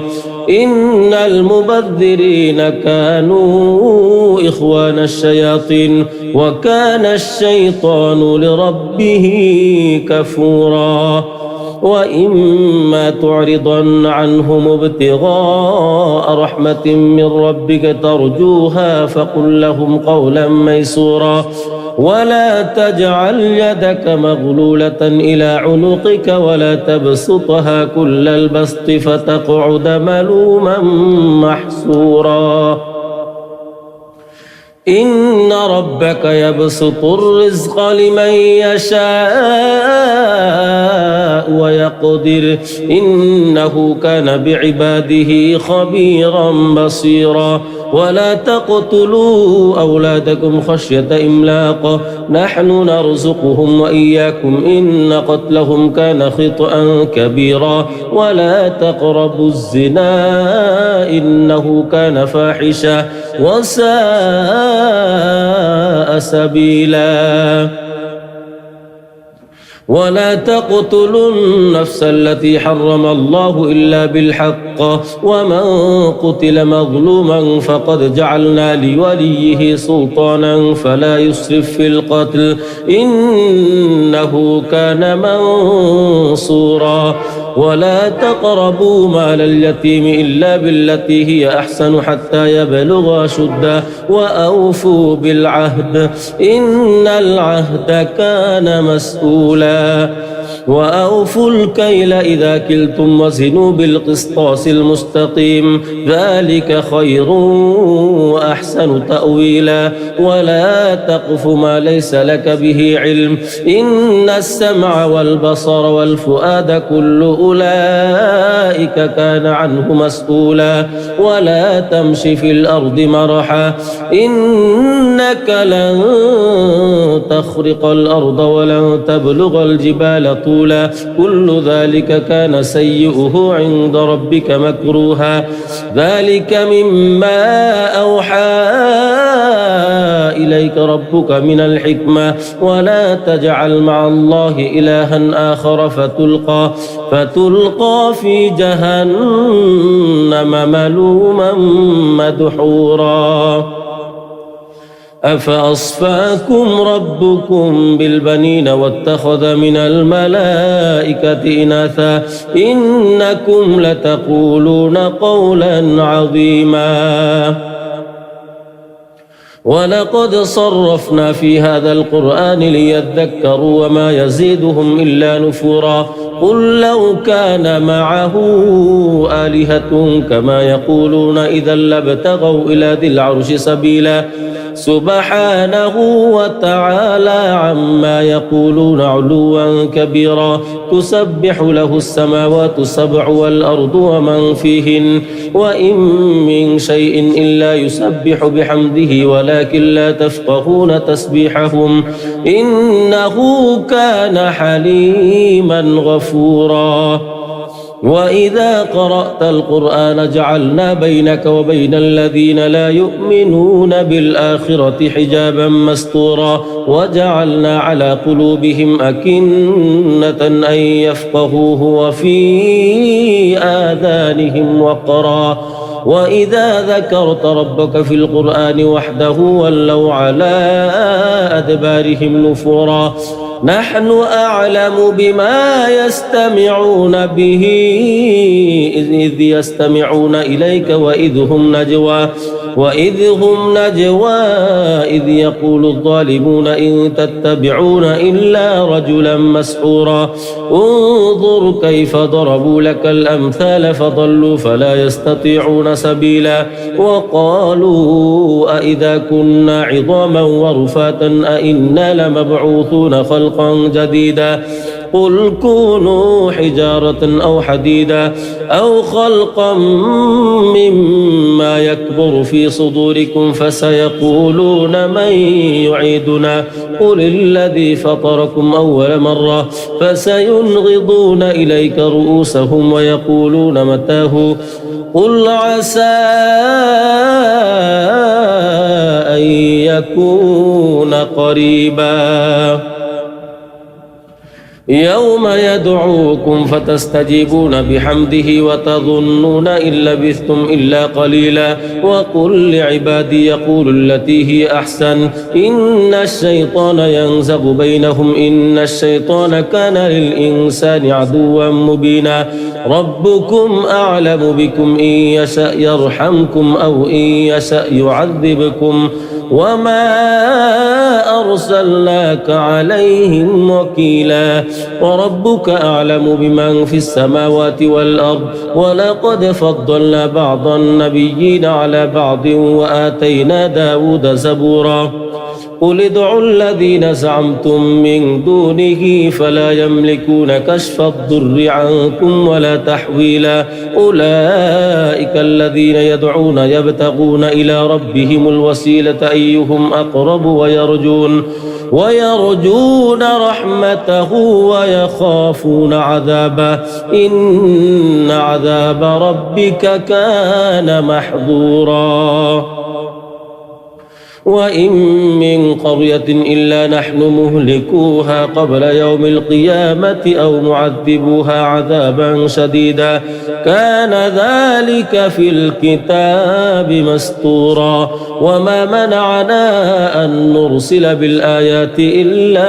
أن كذب بها الأولون وآتينا ثمود الناقة مبصرة فظلموا بها وما نرسل بالآيات إلا تخويفا وإذ قلنا لك إن ربك حاط بالناس وما جعلنا الرؤيا التي أريناك إلا فتنة للناس والشجرة الملعونة في القرآن ونخوفهم فما يزيدهم إلا طغيانا كبيرا وإذ قلنا للملائكة اسجدوا لآدم فسجدوا إلا إبليس قال أأسجد لمن خلقت طينا قال أرأيتك هذا الذي كرمت علي لئن أخرتني إلى يوم القيامة لأحتنكن ذريته إلا قليلا قال اذهب فمن تبعك منهم فإن جهنم جزاؤكم جزاء موفورا واستفزز من استطعت منهم بصوتك وأجلب عليهم بخيلك ورجلك وشاركهم في الأموال والأولاد وعدهم وما يعدهم الشيطان إلا غرورا إن عبادي ليس لك عليهم سلطان وكفى بربك وكيلا ربكم الذي يزجي لكم الفلك في البحر لتبتغوا من فضله إنه كان بكم رحيما وإذا مسكم الضر في البحر ضل من تدعون إلا إياه فلما نجاكم إلى البر أعرضتم وكان الإنسان كفورا أفأمنتم أن يخسف بكم جانب البر أو يرسل عليكم حاصبا ثم لا تجدوا لكم وكيلا أم أمنتم أن يعيدكم فيه تارة أخرى فيرسل عليكم قاصفا من الريح فيغرقكم بما كفرتم ثم لا تجدوا لكم علينا به تبيعا ولقد كرمنا بني آدم وحملناهم في البر والبحر ورزقناهم من الطيبات وفضلناهم على كثير ممن خلقنا تفضيلا يوم ندعو كل أناس بإمامهم فمن أوتي كتابه بيمينه فأولئك يقرؤون كتابهم ولا يظلمون فتيلا ومن كان في هذه أعمى فهو في الآخرة أعمى وأضل سبيلا وإن كادوا ليفتنونك عن الذي أوحينا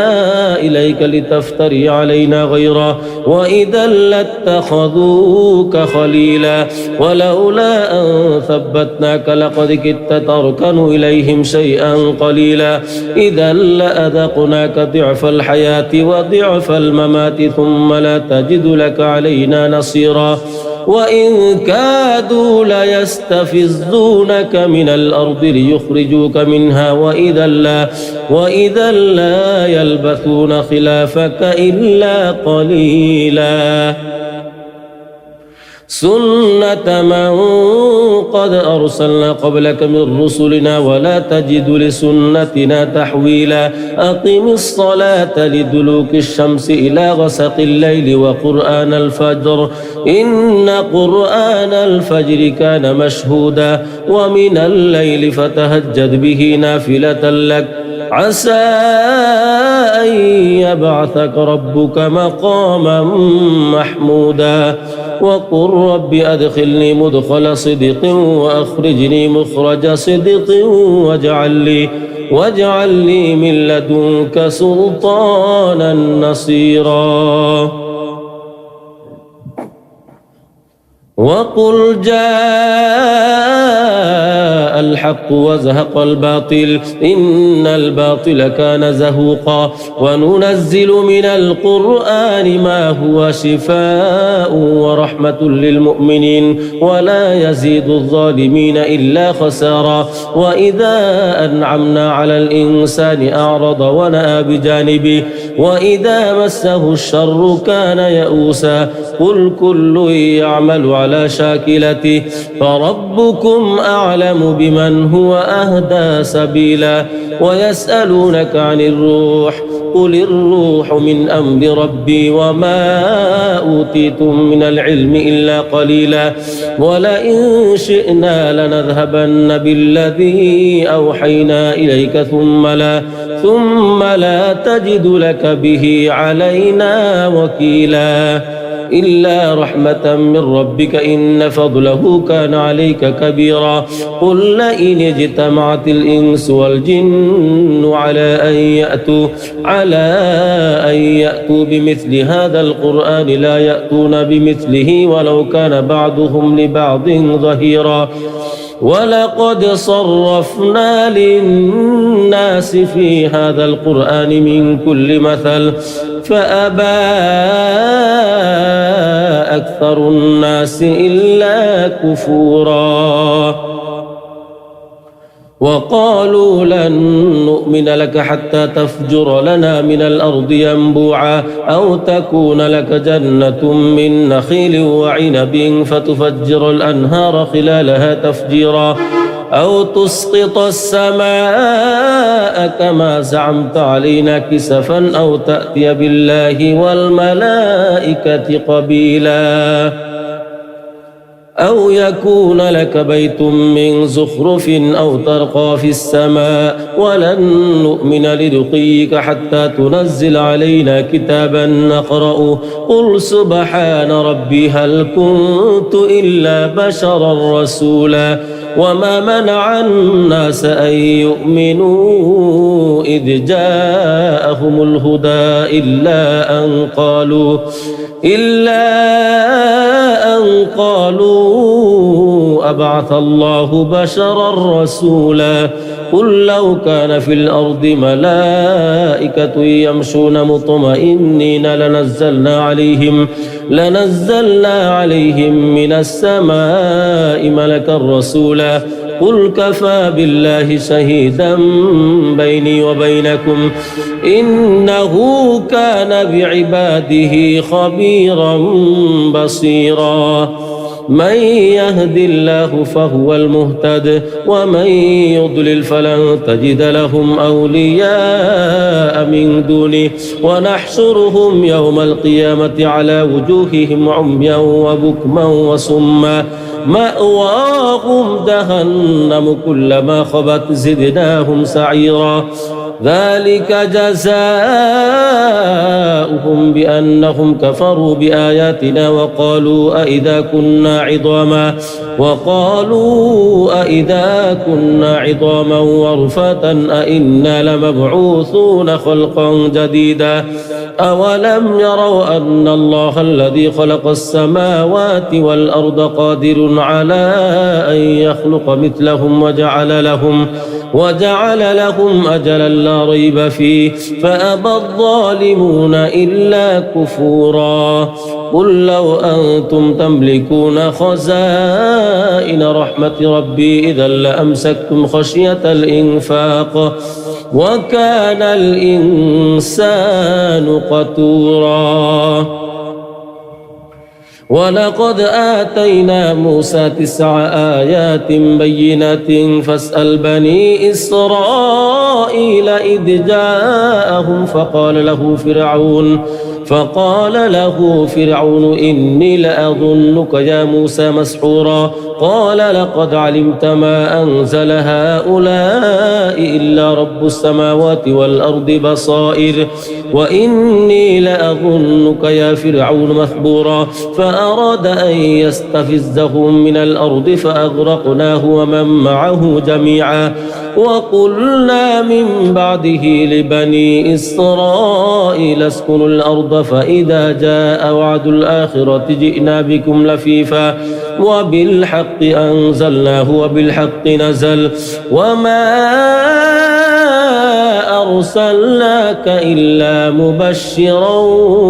ونذيرا وقرآنا فرقناه لتقرأه على الناس على مكث ونزلناه تنزيلا قل آمنوا به أو لا تؤمنوا إن الذين أوتوا العلم من قبله إذا يتلى عليهم يخرون للأذقان سجدا ويقولون سبحان ربنا إن كان وعد ربنا لمفعولا ويخرون للأذقان يبكون ويزيدهم خشوعا قل ادعوا الله أو ادعوا الرحمن أيما تدعوا فله الأسماء الحسنى ولا تجهر بصلاتك ولا تخافت بها وابتغ بين ذلك سبيلا وقل الحمد لله الذي لم يتخذ ولدا ولم يكن له شريك في الملك ولم يكن له ولي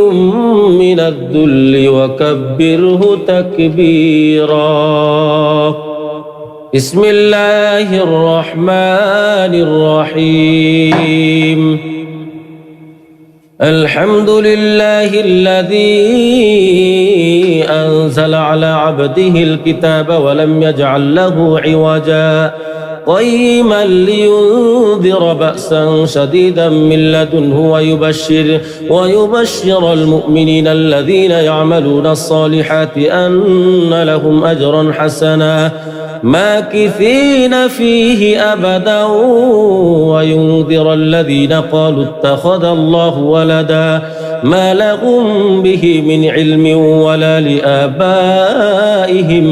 كبرت كلمة تخرج من أفواههم إن يقولون إلا كذبا فلعلك باخع نفسك على آثارهم إن لم يؤمنوا بهذا الحديث أسفا إنا جعلنا ما على الأرض زينة لها لنبلوهم أيهم أحسن عملا وإنا لجاعلون ما عليها صعيدا جرزا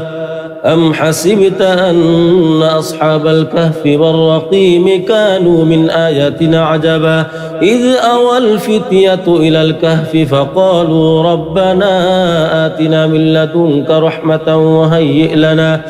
وهيئ لنا من أمرنا رشدا فضربنا على آذانهم في الكهف سنين عددا ثم بعثناهم لنعلم أي الحزبين أحصى لما لبثوا أمدا نحن نقص عليك نبأهم بالحق إنهم فتية آمنوا بربهم وزدناهم هدى وربطنا على قلوبهم إذ قاموا فقالوا ربنا رب السماوات والأرض لن ندعو من دونه إلها لقد قلنا إذا شططا هؤلاء قوم اتخذوا من دونه آلهة لولا يأتون عليهم بسلطان بين فمن أظلم ممن افترى على الله كذبا وإذ اعتزلتموهم وما يعبدون إلا الله فأووا إلى الكهف ينشر لكم ربكم من رحمته ويهيئ لكم من أمركم مرفقا وترى الشمس إذا طلعت تزاور عن كهفهم ذات اليمين وإذا غربت تقرضهم ذات الشمال وهم في فجوة من ذلك من آيات الله من يهد الله فهو المهتد ومن يضلل فلن تجد له وليا مرشدا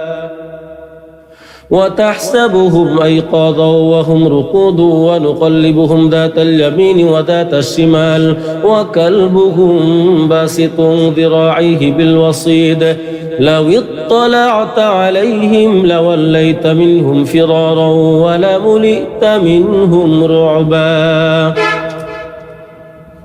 وكذلك بعثناهم ليتساءلوا بينهم قال قائل منهم كم لبثتم قالوا لبثنا يوما أو بعض يوم قالوا ربكم أعلم بما لبثتم فابعثوا أحدكم بورقكم هذه إلى المدينة فلينظر أيها أزكى طعاما فليأتكم برزق منه وليتلطف ولا يشعرن بكم أحدا إنهم إن يظهروا عليكم يرجموكم أو يعيدوكم في ملتهم ولن تفلحوا إذا أبدا وكذلك أعثرنا عليهم ليعلموا أن وعد الله حق وأن الساعة لا ريب فيها إذ يتنازعون بينهم أمرهم فقالوا ابنوا عليهم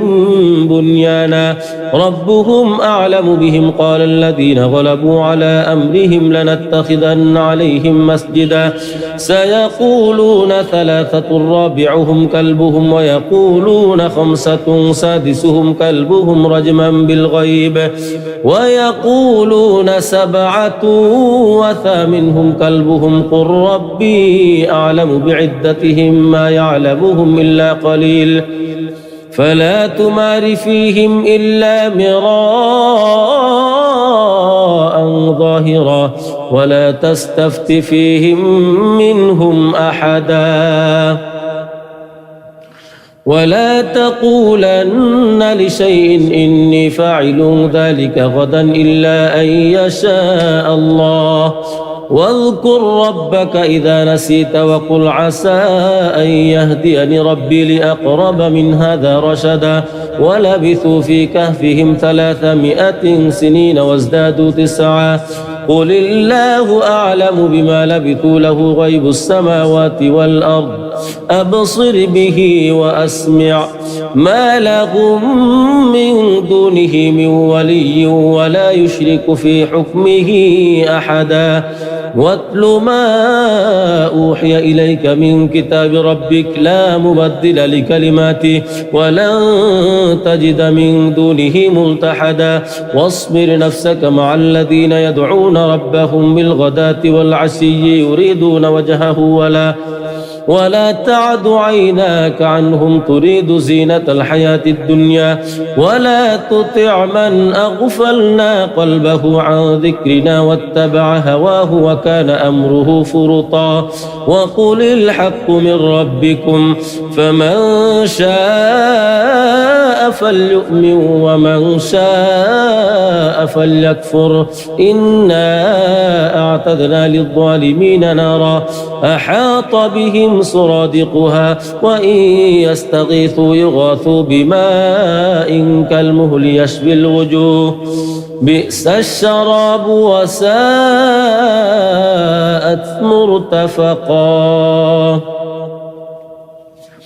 إن الذين آمنوا وعملوا الصالحات إنا لا نضيع أجر من أحسن عملا أولئك لهم جنات عدن تجري من تحتهم الأنهار يحلون فيها من أسابر من ذهب ويلبسون ثيابا خضرا من سندس واستبرق متكئين فيها على الأرائك نعم الثواب وحسنت مرتفقا واضرب لهم مثل الرجلين جعلنا لأحدهما جنتين من أعناب وحففناهما بنخل وجعلنا بينهما زرعا كلتا الجنتين آتت أكلها ولم تظلم منه شيئا وفجرنا خلالهما نهرا وكان له ثمر فقال لصاحبه وهو يحاوره أنا أكثر منك مالا وأعز نفرا ودخل جنته وهو ظالم لنفسه قال ما أظن أن تبيد هذه أبدا وما أظن الساعة قائمة ولئن رددت إلى ربي لأجدن خيرا منها منقلبا قال له صاحبه وهو يحاوره أكفرت بالذي خلقك من تراب ثم من نطفة ثم سواك رجلا لكن هو الله ربي ولا أشرك بربي أحدا ولولا إذ دخلت جنتك قلت ما شاء الله لا قوة إلا بالله إن ترني أنا أقل منك مالا وولدا فعسى ربي أن يؤتيني خيرا من جنتك ويرسل عليها حسبانا من السماء فتصبح صعيدا زلقا أو يصبح ماؤها غورا فلن تستطيع له طلبا وأحيط بثمره فأصبح يقلب كفيه على ما أنفق فيها وهي خاوية على عروشها ويقول يا ليتني لم أشرك بربي أحدا ولم تكن له فئة ينصرونه من دون الله وما كان منتصرا هنالك الولاية لله الحق هو خير ثوابا وخير عقبا واضرب لهم مثل الحياة الدنيا كماء إن أنزلناه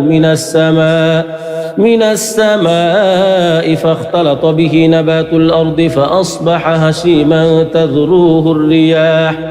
وكان الله على كل شيء مقتدرا المال والبنون زينة الحياة الدنيا والباقيات الصالحات خير عند ربك ثوابا وخير أملا ويوم نسير الجبال وترى الأرض بارزة وحشرناهم فلم نغادر منهم أحدا وعرضوا على ربك صفا لقد جئتمونا كما خلقناكم أول مرة بل زعمتم أن لن نجعل لكم موعدا ووضع الكتاب فترى المجرمين مشفقين مما فيه ويقولون يا ويلتنا ما لهذا الكتاب لا يغادر صغيرة ولا كبيرة إلا أحصاها ووجدوا ما عملوا حاضرا ولا يظلم ربك أحدا وإذ قلنا للملائكة اسجدوا لآدم فسجدوا إلا إبليس كان من الجن ففسق عن أمر ربه أفتتخذونه وذريته أولياء من دوني وهم لكم عدو بئس للظالمين بدلا ما أشهدتهم خلق السماوات والأرض ولا خلق أنفسهم وما كنت متخذ المضلين عددا ويوم يقول نادوا شركائي الذين زعمتم فدعوهم فلم يستجيبوا لهم وجعلنا بينهم موبقا ورأى المجرمون النار فظنوا أنهم مواقعوها ولم يجدوا عنها مصرفا ولقد صرفنا في هذا القرآن للناس من كل مثل وكان الإنسان أكثر شيء جدلا وما منع الناس أن يؤمنوا إذ جاءهم الهدى ويستغفروا ربهم إلا أن تأتيهم سنة الأولين أو يأتيهم العذاب قبلا وما نرسل المرسلين إلا مبشرين ومنذرين ويجادل الذين كفروا بالباطل ليدحضوا به الحق واتخذوا آياتي وما أنذروا هزوا ومن أظلم ممن ذكر بآيات ربه فأعرض عنها ونسي ما قدمت يداه إنا هو في آذانهم وقرا وإن تدعهم إلى الهدى فلن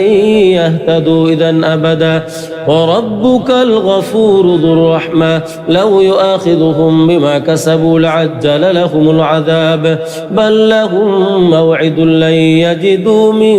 دونه موئلا وتلك القرى أهلكناهم لما ظلموا وجعلنا لمهلكهم موعدا وإذ قال موسى لفتاه لا أبرح حتى أبلغ مجمع البحرين أو أمضي حقبا فلما بلغا مجمع بينهما نسيا حوتهما فاتخذ سبيله في البحر سربا فلما جاوزا قال لفتاه آتنا غداءنا لقد لقينا من سفرنا هذا نصبا قال أرأيت إذ أوينا إلى الصخرة فإني نسيت الحوت وما أنسانيه إلا الشيطان أن أذكره واتخذ سبيله في البحر عجبا قال ذلك ما كنا نبغ فارتدا على آثارهما قصصا فوجد عبدا من عبادنا آتيناه رحمة من عندنا وعلمناه من لدنا علما قال له موسى هل أتبعك على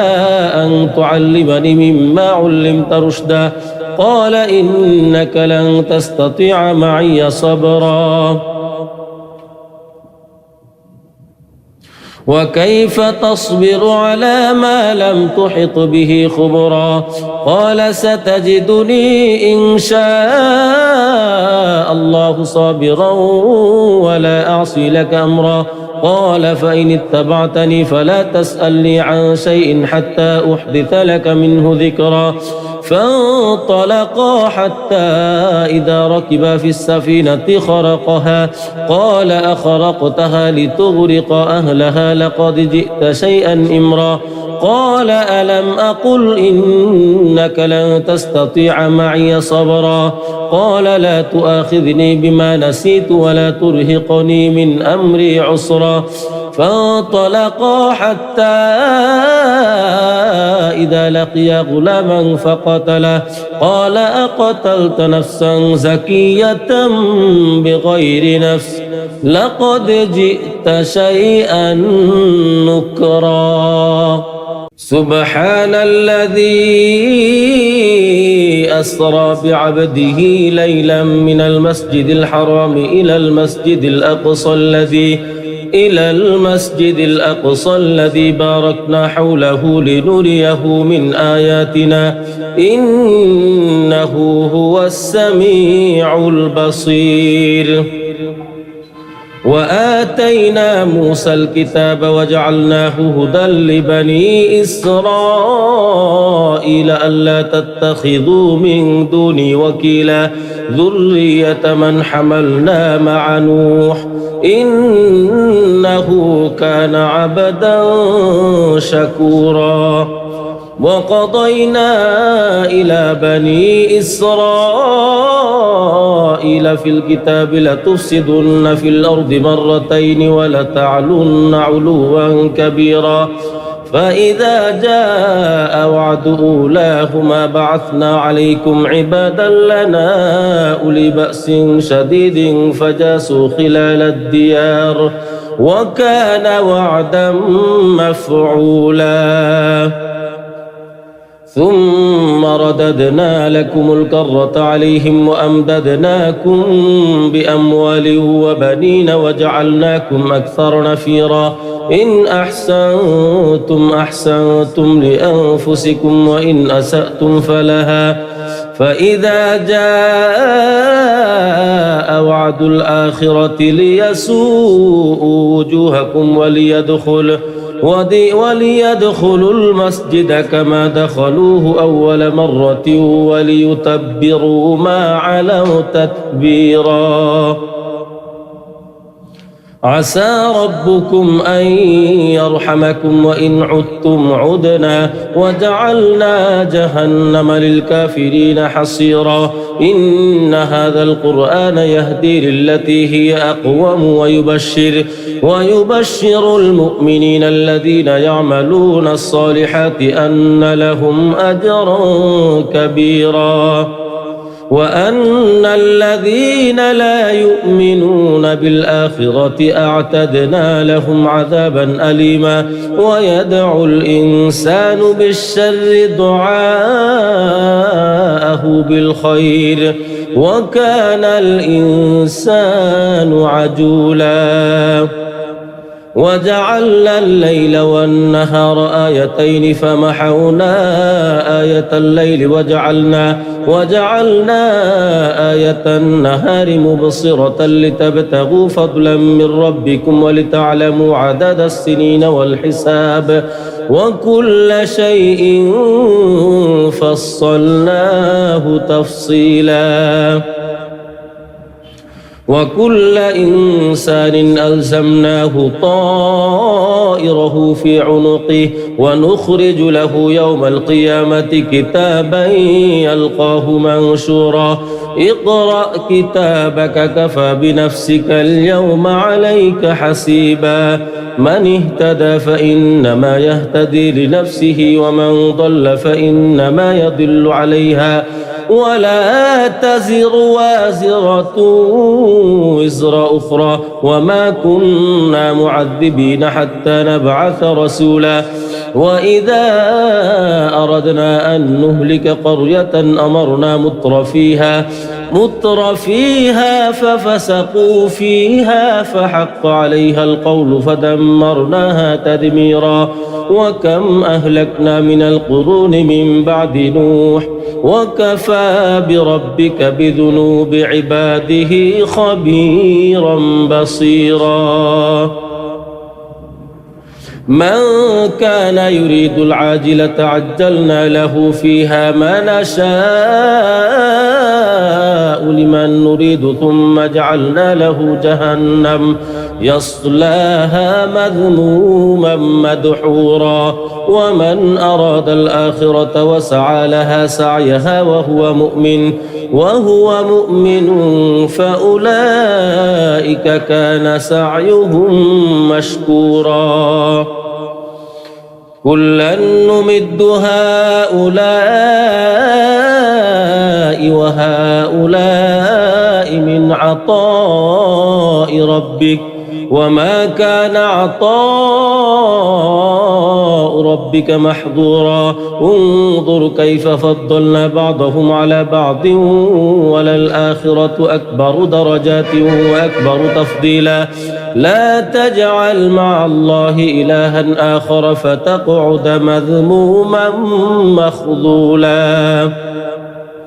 وقضى ربك ألا تعبدوا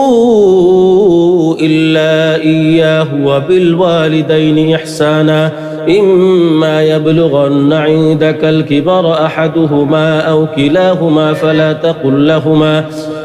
تقل لهما أف ولا تنهرهما وقل لهما قولا كريما واخفض لهما جناح الذل من الرحمة وقل رب ارحمهما كما ربياني صغيرا ربكم أعلم بما في نفوسكم إن تكونوا صالحين فإنه كان للأوابين غفورا وآت ذا القربى حقه والمسكين وابن السبيل ولا تبذر تبذيرا إن المبذرين كانوا إخوان الشياطين وكان الشيطان لربه كفورا وإما تعرضن عنهم ابتغاء رحمة من ربك ترجوها فقل لهم قولا ميسورا ولا تجعل يدك مغلولة إلى عنقك ولا تبسطها كل البسط فتقعد ملوما محسورا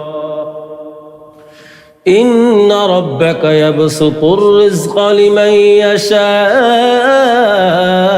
ويقدر إنه كان بعباده خبيرا بصيرا ولا تقتلوا أولادكم خشية إملاق نحن نرزقهم وإياكم إن قتلهم كان خطأ كبيرا ولا تقربوا الزنا إنه كان فاحشا وساء سبيلا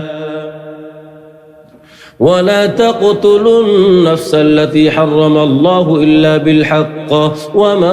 قتل مظلوما فقد جعلنا لوليه سلطانا فلا يسرف في القتل إنه كان منصورا ولا تقربوا مال اليتيم إلا بالتي هي أحسن حتى يبلغ أشده وأوفوا بالعهد إن العهد كان مسؤولا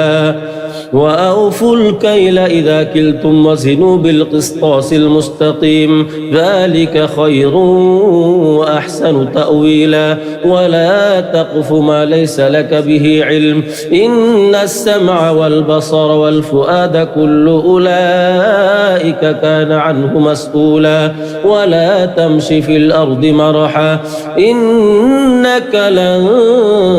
تخرق الأرض ولن تبلغ الجبال طولا كل ذلك كان سيئه عند ربك مكروها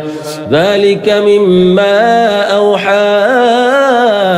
إليك ربك من الحكمة ولا تجعل مع الله إلها آخر فتلقى في جهنم ملوما مدحورا أفأصفاكم ربكم بالبنين واتخذ من الملائكة إناثا إنكم لتقولون قولا عظيما ولقد صرفنا في هذا القرآن ليذكروا وما يزيدهم إلا نفورا قل لو كان معه آلهة كما يقولون إذا لابتغوا إلى ذي العرش سبيلا سبحانه وتعالى عما يقولون علوا كبيرا تسبح له السماوات السبع والأرض ومن فيهن وإن من شيء إلا يسبح بحمده ولكن لا تفقهون تسبيحهم إنه كان حليما غفورا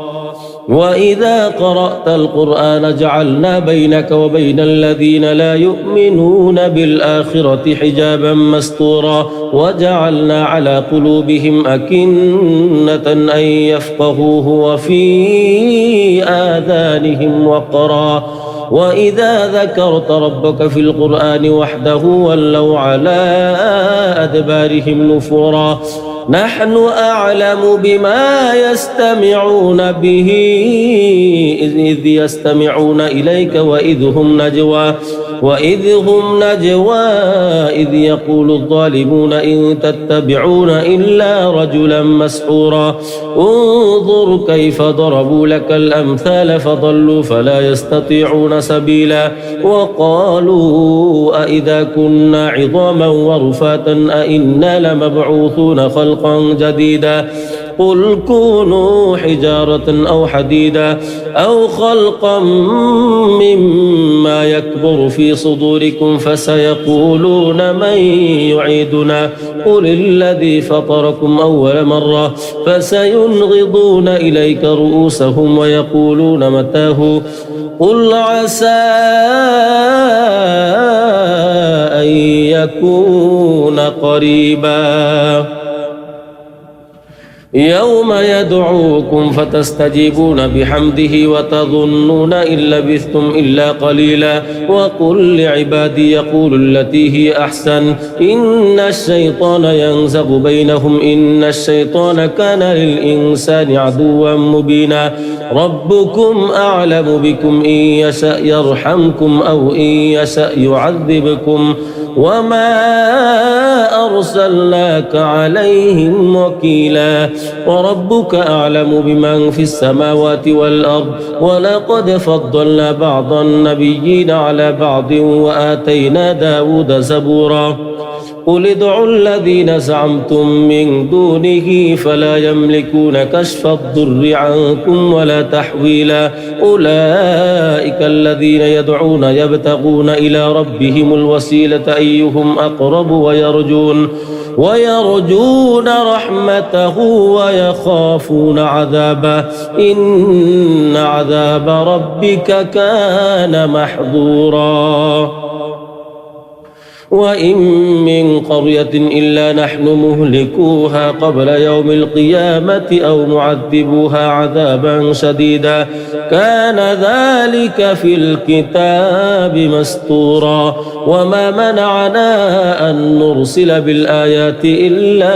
أن كذب بها الأولون وآتينا ثمود الناقة مبصرة فظلموا بها وما نرسل بالآيات إلا تخويفا وإذ قلنا لك إن ربك حاط بالناس وما جعلنا الرؤيا التي أريناك إلا فتنة للناس والشجرة الملعونة في القرآن ونخوفهم فما يزيدهم إلا طغيانا كبيرا وإذ قلنا للملائكة اسجدوا لآدم فسجدوا إلا إبليس قال أأسجد لمن خلقت طينا قال أرأيتك هذا الذي كرمت علي لئن أخرتني إلى يوم القيامة